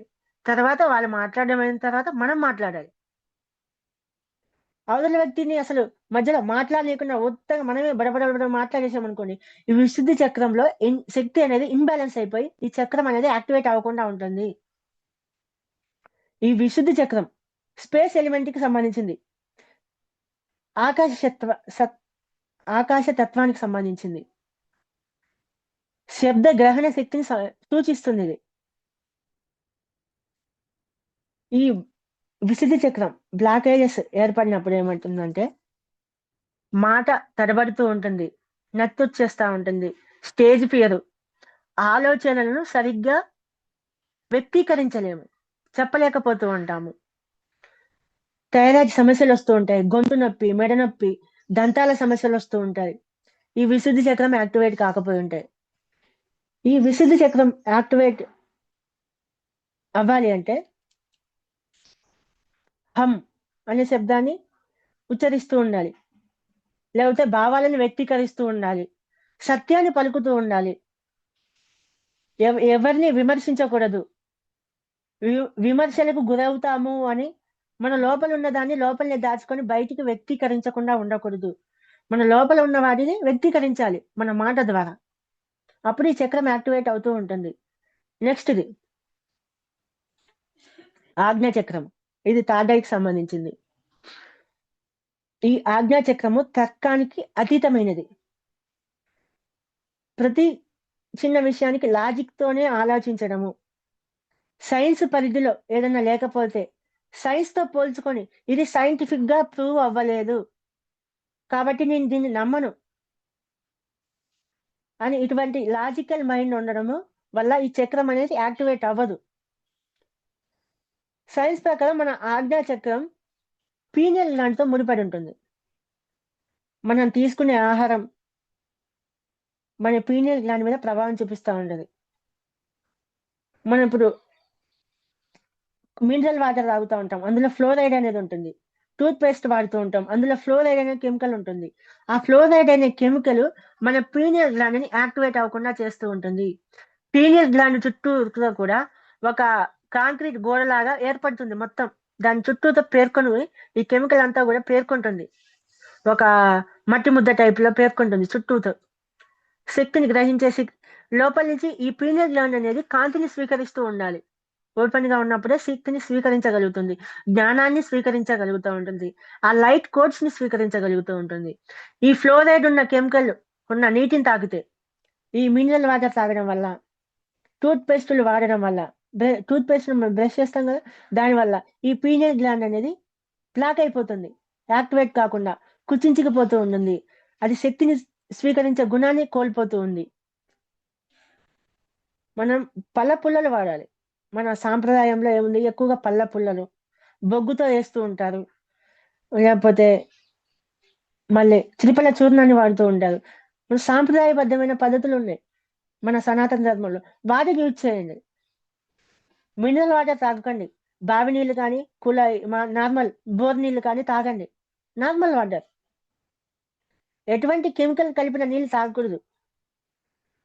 ఫిల్టర్ నీళ్ళు అస్సలు తాగకూడదు, ఫిల్టరింగ్ వాటర్ కూడా తాగకూడదు. అవసరమైతే కాచి చల్లాల్సిన నీళ్ళు తాగండి మంచి నీళ్ళు తాగాలనుకుంటే. ఫిల్టరింగ్ నీళ్లు కూడా తాగకూడదు, దానివల్ల మన పీనియల్ గ్లాండ్ మీద ఎఫెక్ట్ చూపిస్తూ ఉంటుంది. మళ్ళీ ఈ ఆజ్ఞా చక్రానికి అతిపెద్ద అడ్డంకి ఏంటంటే అహంకారము. మనం చూసే భౌతిక ప్రపంచం మాత్రమే నిజమని నమ్మడము, శాశ్వతమని అని నమ్ముతూ ఉంటాము.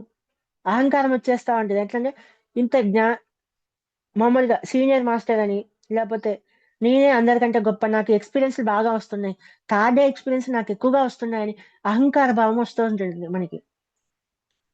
మనకు వచ్చిన ఎక్స్పీరియన్స్ లో అవతల వాళ్ళకి రాకపోవడము, అవతల వాళ్ళే మనల్ని పొగుడుతూ ఉంటారు మన ఎక్స్పీరియన్స్ చెప్పినప్పుడు, ఆటోమేటిక్ గా అహంకార భావన వచ్చేస్తా ఉంటది.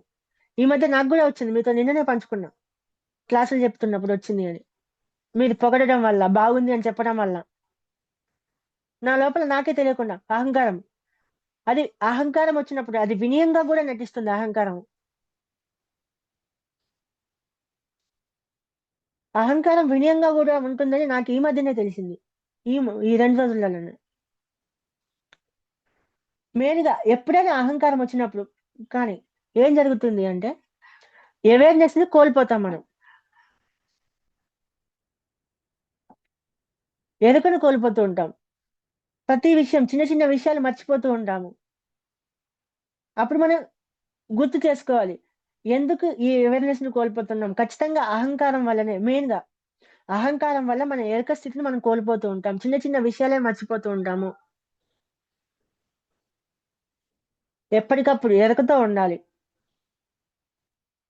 ఈ ఆజ్ఞా చక్రం బ్లాక్ అయినప్పుడు మనమైతే నిర్ణయాలు తీసుకోవడంలో అయోమయం కలుగుతూ ఉంటుంది. ఏకాగ్రత అనేది ఉండదు. పీడకలలు వస్తూ ఉంటాయి మనకి. పీడకలలు వచ్చేది ఈ ఆజ్ఞా చక్రం యాక్టివేట్ లేకపోతేనే మెయిన్‌గా. పీడకలలు రావడానికి మెయిన్ రీజన్ వచ్చేసి ఈ ఆజ్ఞా చక్రం అనేది యాక్టివేషన్ సరిగ్గా లేకపోవడం వల్లనే. తరచుగా వచ్చే తలనొప్పి, కంటి చూపు సమస్యలు, సైనస్ ప్రాబ్లమ్స్ ఇవన్నీ కూడా ఆజ్ఞా చక్రం వల్ల సమస్యలు. ఆజ్ఞా చక్రం అనేది సరిగ్గా లేకపోవడం వల్లనే. ఈ చక్రం యాక్టివేట్ అవ్వాలి అంటే సత్యాన్ని యాక్సెప్ట్ చేయాలి. ప్రతి అహంకారాన్ని నుంచి బయటికి రావాలి. లాజికల్ మైండ్ నుంచి బయటికి రావాలి. ఈ అన్నిటికీ అతీతమైనది ఏదో ఉంది అని తెలుసుకోవాలి.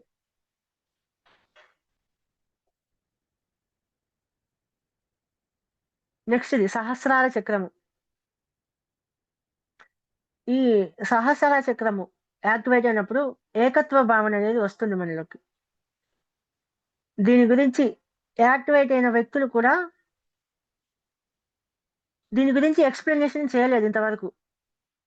అది స్వయంగా అనుభూతి చెందితేనే తెలుస్తుంది అని చెప్పడం జరిగింది. ఆజ్ఞా చక్రం వరకు కూడా మనం యాక్టివేషన్ చేసుకుంటూ వస్తాం. ఆజ్ఞా చక్రం నుంచి సహస్రార చక్రానికి వెళ్ళాలి అంటే ఒకే ఒక్క దూకులో వెళ్తుంది. అది ఎప్పుడు వెళ్తుందో చెప్పలేం. మన అహంకారాన్ని మనం దాటినప్పుడు పూర్తిగా ఆటోమేటిక్‌గా ఒకే ఒక్క క్షణంలో ఒక దూకుతో మనం ఆ సహస్రార చక్రం అనేది యాక్టివేట్ అవుతుంది. అది ఎలా అవుతుందో అది మన ఊహకు కూడా అందదు. ఒక క్షణంలో జరుగుతుంది అది.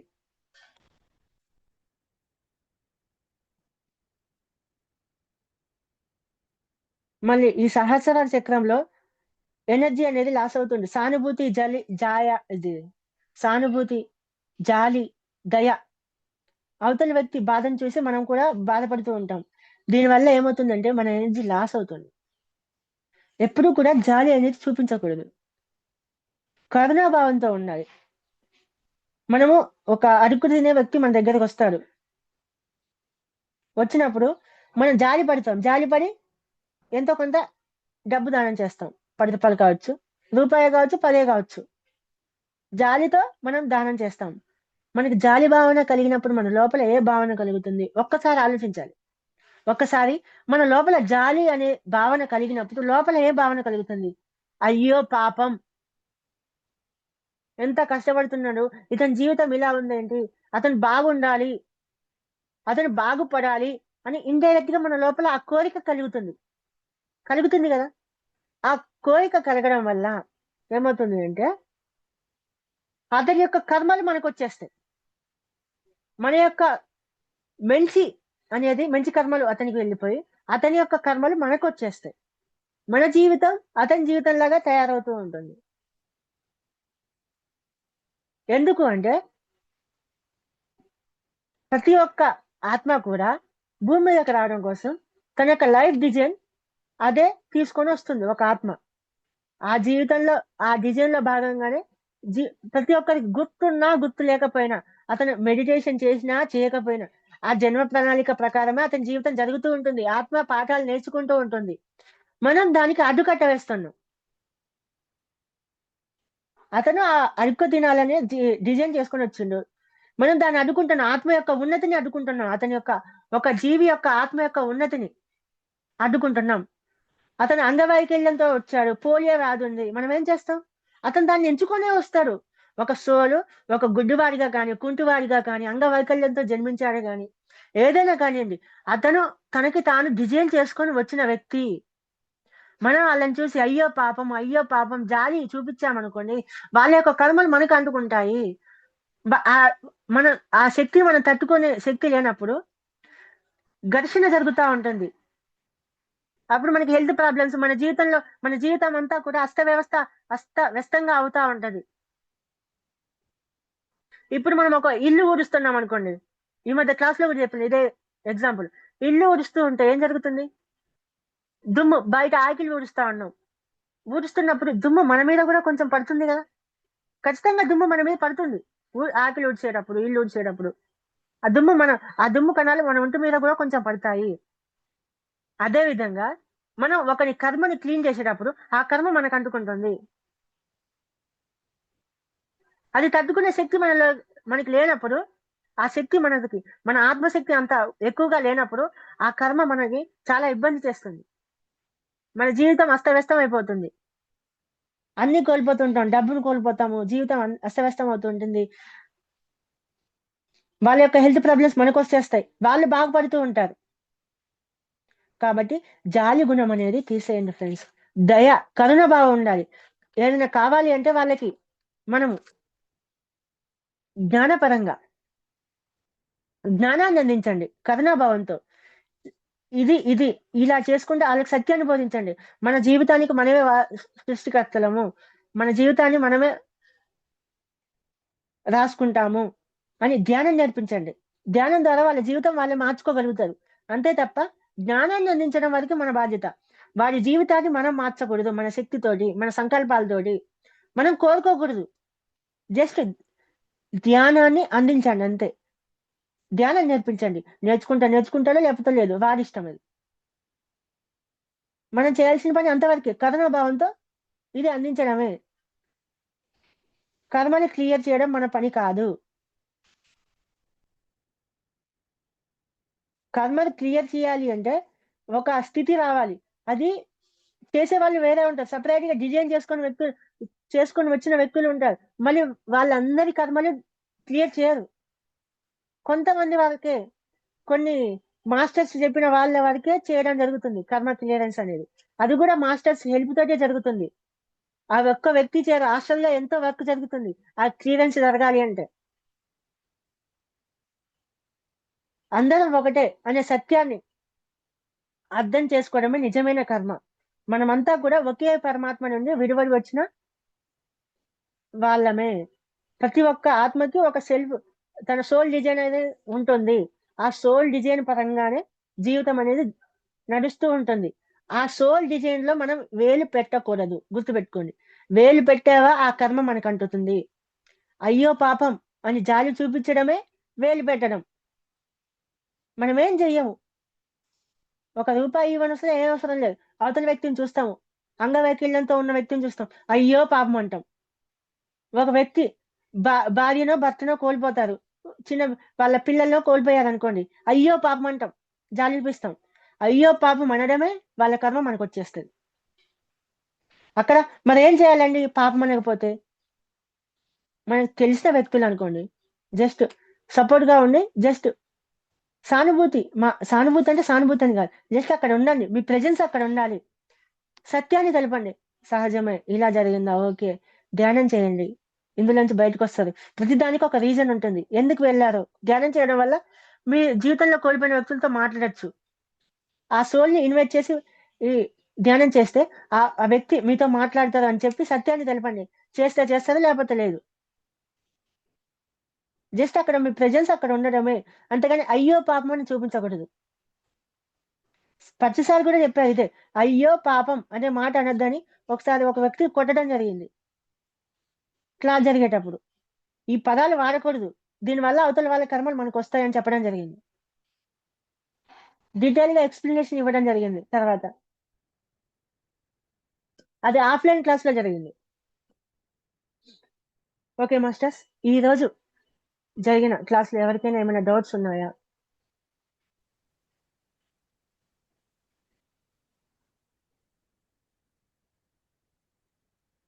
Thank you master. 1 వీక్ నుంచి మీ జ్ఞానాన్ని అందరికి అందించారు. Thank you very much. చాలా అద్భుతంగా.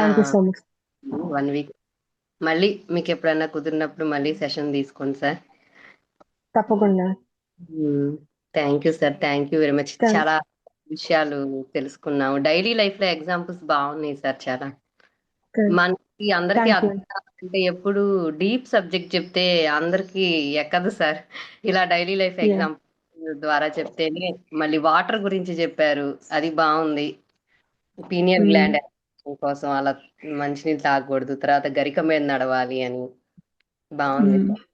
మళ్ళీ చాలా బాగా చెప్పారు. Thank you sir. మా మహిళా చైతన్య తరపు మీకు thank you very much sir. Thank you madam.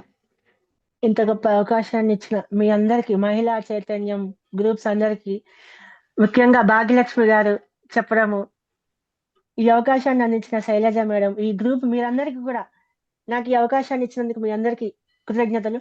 మళ్ళీ ఎప్పుడైనా సరే మీకు మీరు అడిగినప్పుడు ఎప్పుడైనా సరే నాకు ఈ అవకాశాన్ని మళ్ళీ ఇస్తే ఖచ్చితంగా క్లాసులు చెప్తాను తప్పకుండా. ఇంకా ఎవరికైనా ఏమైనా డౌట్స్ ఉన్నాయా ఈ సబ్జెక్ట్ అనే కాదు, ఈ దేని మీదైనా మెడిటేషన్ పరంగా? ఈరోజు ఆఖరి క్లాస్ కాబట్టి. ఓకే అండి, చాలా బాగా చెప్పారండి. కానీ నేను అనుకోవడం ఇప్పుడు 5 minutes అని 10 minutes అని చేస్తాం కదా సార్, అప్పుడు అలా ధ్యానం అవ్వదు కదా అని నా డౌట్ అండి. 5 నిమిషాలు 10 నిమిషాలు అయితే సరిపోదు కదా, ఎక్కువసేపు చేయాలేమో. అవును, యా. ముఖ్యంగా ఇక్కడ మనం తెలుసుకోవాల్సింది ఏంటి అంటే, ధ్యానము ఎన్ని గంటలు చేసామన్నది కాదు, ధ్యాన స్థితిలో ఎంతసేపు ఉన్నది అన్నది ఇంపార్టెంట్.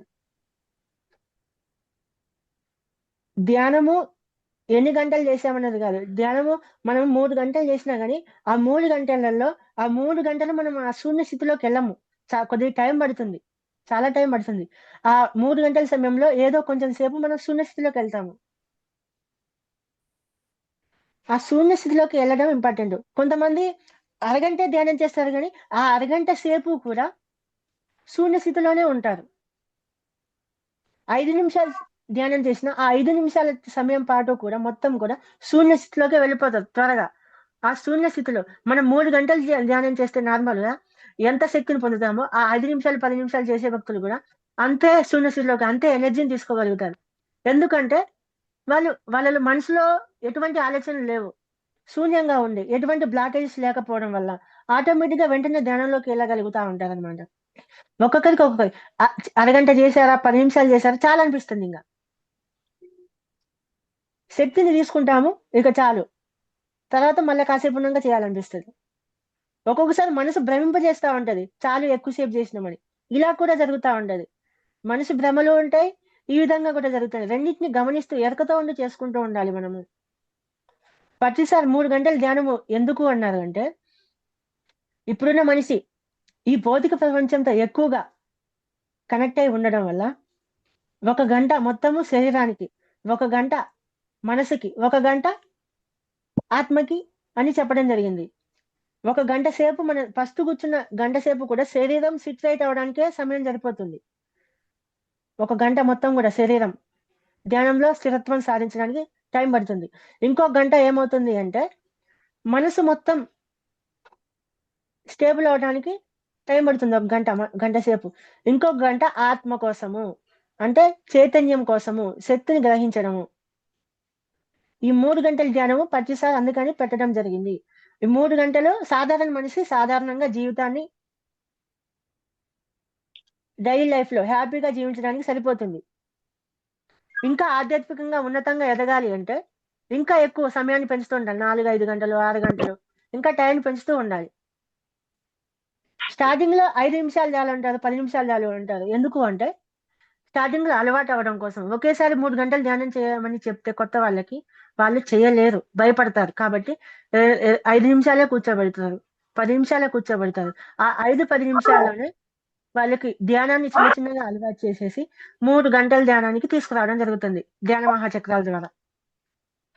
అందుకనే మనకి ధ్యాన మహాచక్రాలు 3 గంటలు కూర్చోబెడతారు ఖచ్చితంగా. ఎక్కువగా ధ్యానం చేపిస్తూ ఉంటారు.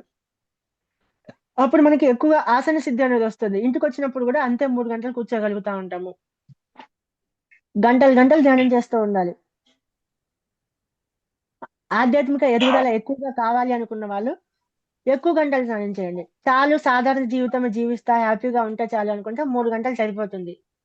లేకపోతే అరగంట సేపే ధ్యానం చేసినా గానీ హెవీగా ఎనర్జీ తీసుకుంటున్నాను. అరగంట సేపు కూడా శూన్య స్థితిలోకే కళ్ళు మూసుకోగానే శూన్య స్థితిలోకి వెళ్ళిపోతున్నాను అనుకుంటే చాలు. ఓకే, పర్లేదు. మీరు బాగా చేస్తున్నట్టే. మీకు ధ్యానం బాగా కుదురుతున్నట్టే. ధ్యానం ఎక్కువగా కుదరని వాళ్ళు 3 గంటలు చేయాలి. అప్పుడు ఆ 3 గంటల ధ్యానంలో చివరి గంటలో ధ్యానంలోకి వెళ్తారు వాళ్ళు. ఓకేనా మాస్టర్? సార్ చెప్పండి. నమస్తే అండి. నా పేరు మహేశ్వర్ అండి. మహేశ్వర్ గారు. సేపు చేస్తే కాళ్ళు చేతులు తిమ్మిరి కింద వచ్చేస్తున్నాయండి. తిమ్మిర్లు అవన్నీ కామన్ గా వస్తుంటాయి. నాకు కూడా వస్తుంటాయి. నేను ఇన్ని గంటలు ధ్యానం చేసినా గానీ 4-5 చెప్తాను. 4-5 గంటలు 6 గంటలు కూడా ధ్యానం చేస్తూ ఉంటా. కానీ తిమ్మిర్లు ఎక్కుతా ఉంటాయి మధ్య మధ్యలో. అప్పుడు ఏం చేస్తానంటే ఒకసారి కాళ్ళు చాపుకొని ఒక్క క్షణం అంతే.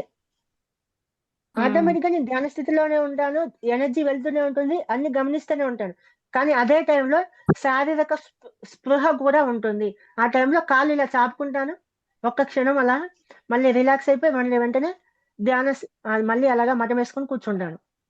కళ్ళు మాత్రం తెరవను.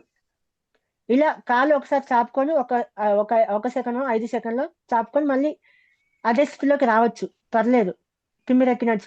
తిమ్మిరి బాగా ఎక్కినప్పుడు, నొప్పులు బాగా అనిపించినప్పుడు.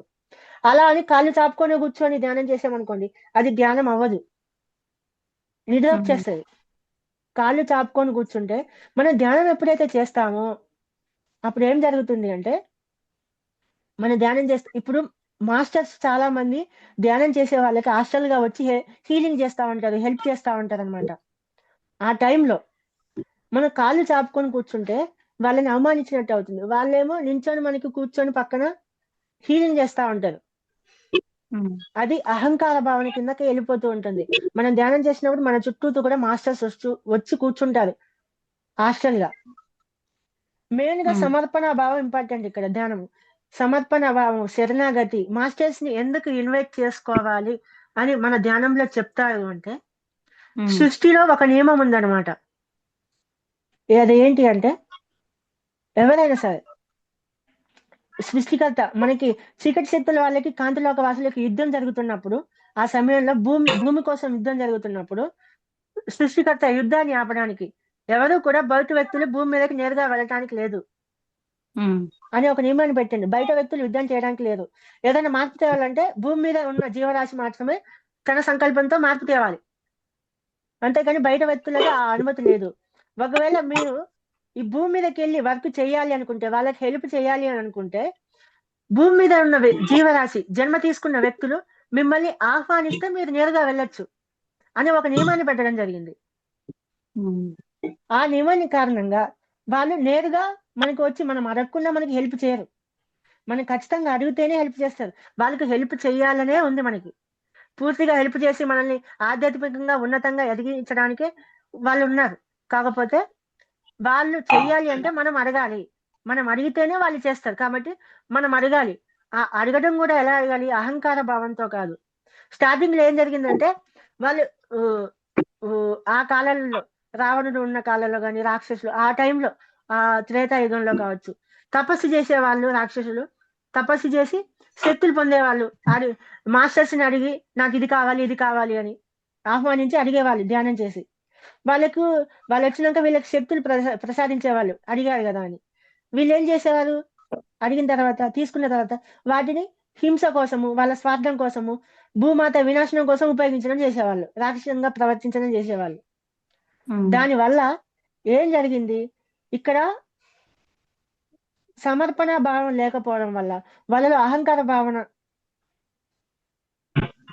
వాళ్ళు అడగడం వల్ల స్టార్టింగ్ లో వాళ్ళకు కూడా నేర్చుకుంటూ రావడం జరిగింది. కాంతిలోక వాసులు కూడా నేర్చుకుంటూ ఉన్నారు జ్ఞానాన్ని.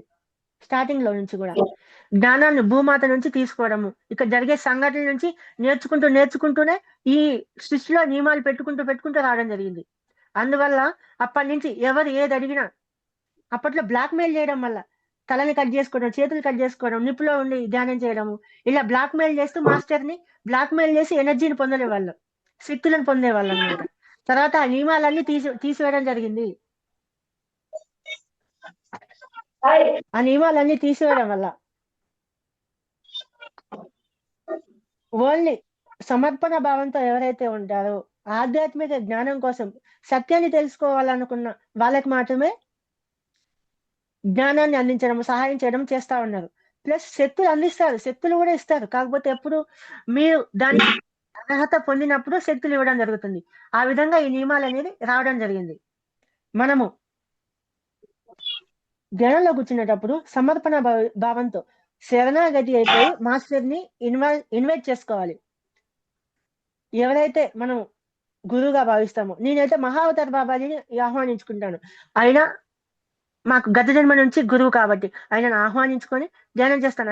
ఆయనకి పూర్తిగా సరెండర్ అయిపోయి ధ్యానం చేసినప్పుడు అలా వాళ్ళు వస్తారు. ఆ ఇన్వైట్ చేసిన వ్యక్తి రావచ్చు రాకపోవచ్చు. ఆ వ్యక్తి ఇంకొకరిని పంపించవచ్చు. ఆ మాస్టర్, ఆ గురువు అనేవాళ్ళు ఇంకొక హాస్టల్గా వేరే వాళ్ళని పంపించవచ్చు. వాళ్ళే రావాలని లేదు, వస్తారు, కూర్చుంటాం, మనకి హెల్ప్ చేస్తూ ఉంటారు. ఆ టైంలో మనం కాళ్ళు చాపుకొని అలాగా బార్లాగా కూర్చొని ఉంటే వీడేంటి ధ్యానం చేయట్లేదు, మనమేమో ఇంత హెల్ప్ చేయాలనుకుంటాము. అది అహంకారం కిందకి వెళ్ళిపోతా ఉంటది. వాళ్ళు వర్క్ చేస్తారులే అని మనం ఇట్లా కాళ్ళు చాపుకొని కూర్చొని ఉంటే అది మనలో అహంకారాన్ని పెంచుతూ ఉంటుంది. ప్లస్ ఇంకొక విషయము, వాళ్ళు శక్తి ప్రవాహము వేగంగా మంచిగా ఉండాలి అంటే వెన్నుముక నిటారుగా ఉండి మఠం వేసుకొని కూర్చొని ఉండాలి ఇలాగా. ఎందుకంటే స్ట్రైట్ గా ఉన్నప్పుడు శక్తి ప్రవాహం వేగంగా వెళ్తూ ఉంటుంది, స్పీడ్ గా ఫాస్ట్ గా వెళ్ళగలుగుతుంది. బెండింగ్ గా ఉందనుకోండి, ఇలా బెండ్ అయిపోయి ఉన్నాం అనుకోండి, శక్తి ప్రవాహం ఇలా వెళ్ళి ఇలా తిరిగేసరికి లేట్ అవుతుంది, స్పీడ్ గా తీసుకోలేము, స్పీడ్ గా శక్తి మన లోపలికి వెళ్ళలేదు. ఇట్లా నిటారుగా ఉన్నట్టు ప్రాసెస్ బాగా జరుగుతుంది. స్టార్టింగ్ లో ప్రతిసారి ఇలాగే కూర్చోమని చెప్పారు, ఓకే. ఎందుకు అంటే స్టార్టింగ్ లో స్ట్రిక్ట్ గా ఇలా కూర్చోమని చెప్పినప్పుడు నందప్రసాద్ గారే చెప్పారు ఈ విషయం ఒకసారి. ఇలా స్ట్రైట్ గా కూర్చోమని ఇలా స్ట్రిక్ట్ గా రూల్స్ పెడితే ఎక్కువ మంది ధ్యానం క్లాసులకి రాకపోయారంట. అప్పుడు రూల్స్ అన్నింటిని కూడా మార్చడం జరిగింది, చిన్న చిన్నగా కొంచెంగా మార్చి ఇలా కూర్చున్నా పర్లేదు అని. ఇలా కూర్చున్నా కూడా ఎనర్జీ వెళ్తుంది, కాకపోతే చిన్నగా వెళ్తుంది, స్లోగా వెళ్తుంది. ఇలా కూర్చున్నప్పుడు స్పీడ్ గా వెళ్తుంది, త్వరగా ఎదుగుతాం అనమాట, త్వరగా. సార్ నమస్తే సార్. సార్ చెప్పండి. రికార్డింగ్ ఆపుతారా సార్ కొంచెం? ఓకే ఓకే, మర్చిపోయా, మారుస్తా. చాలా బాగా చెప్పారు సార్. Thank you master.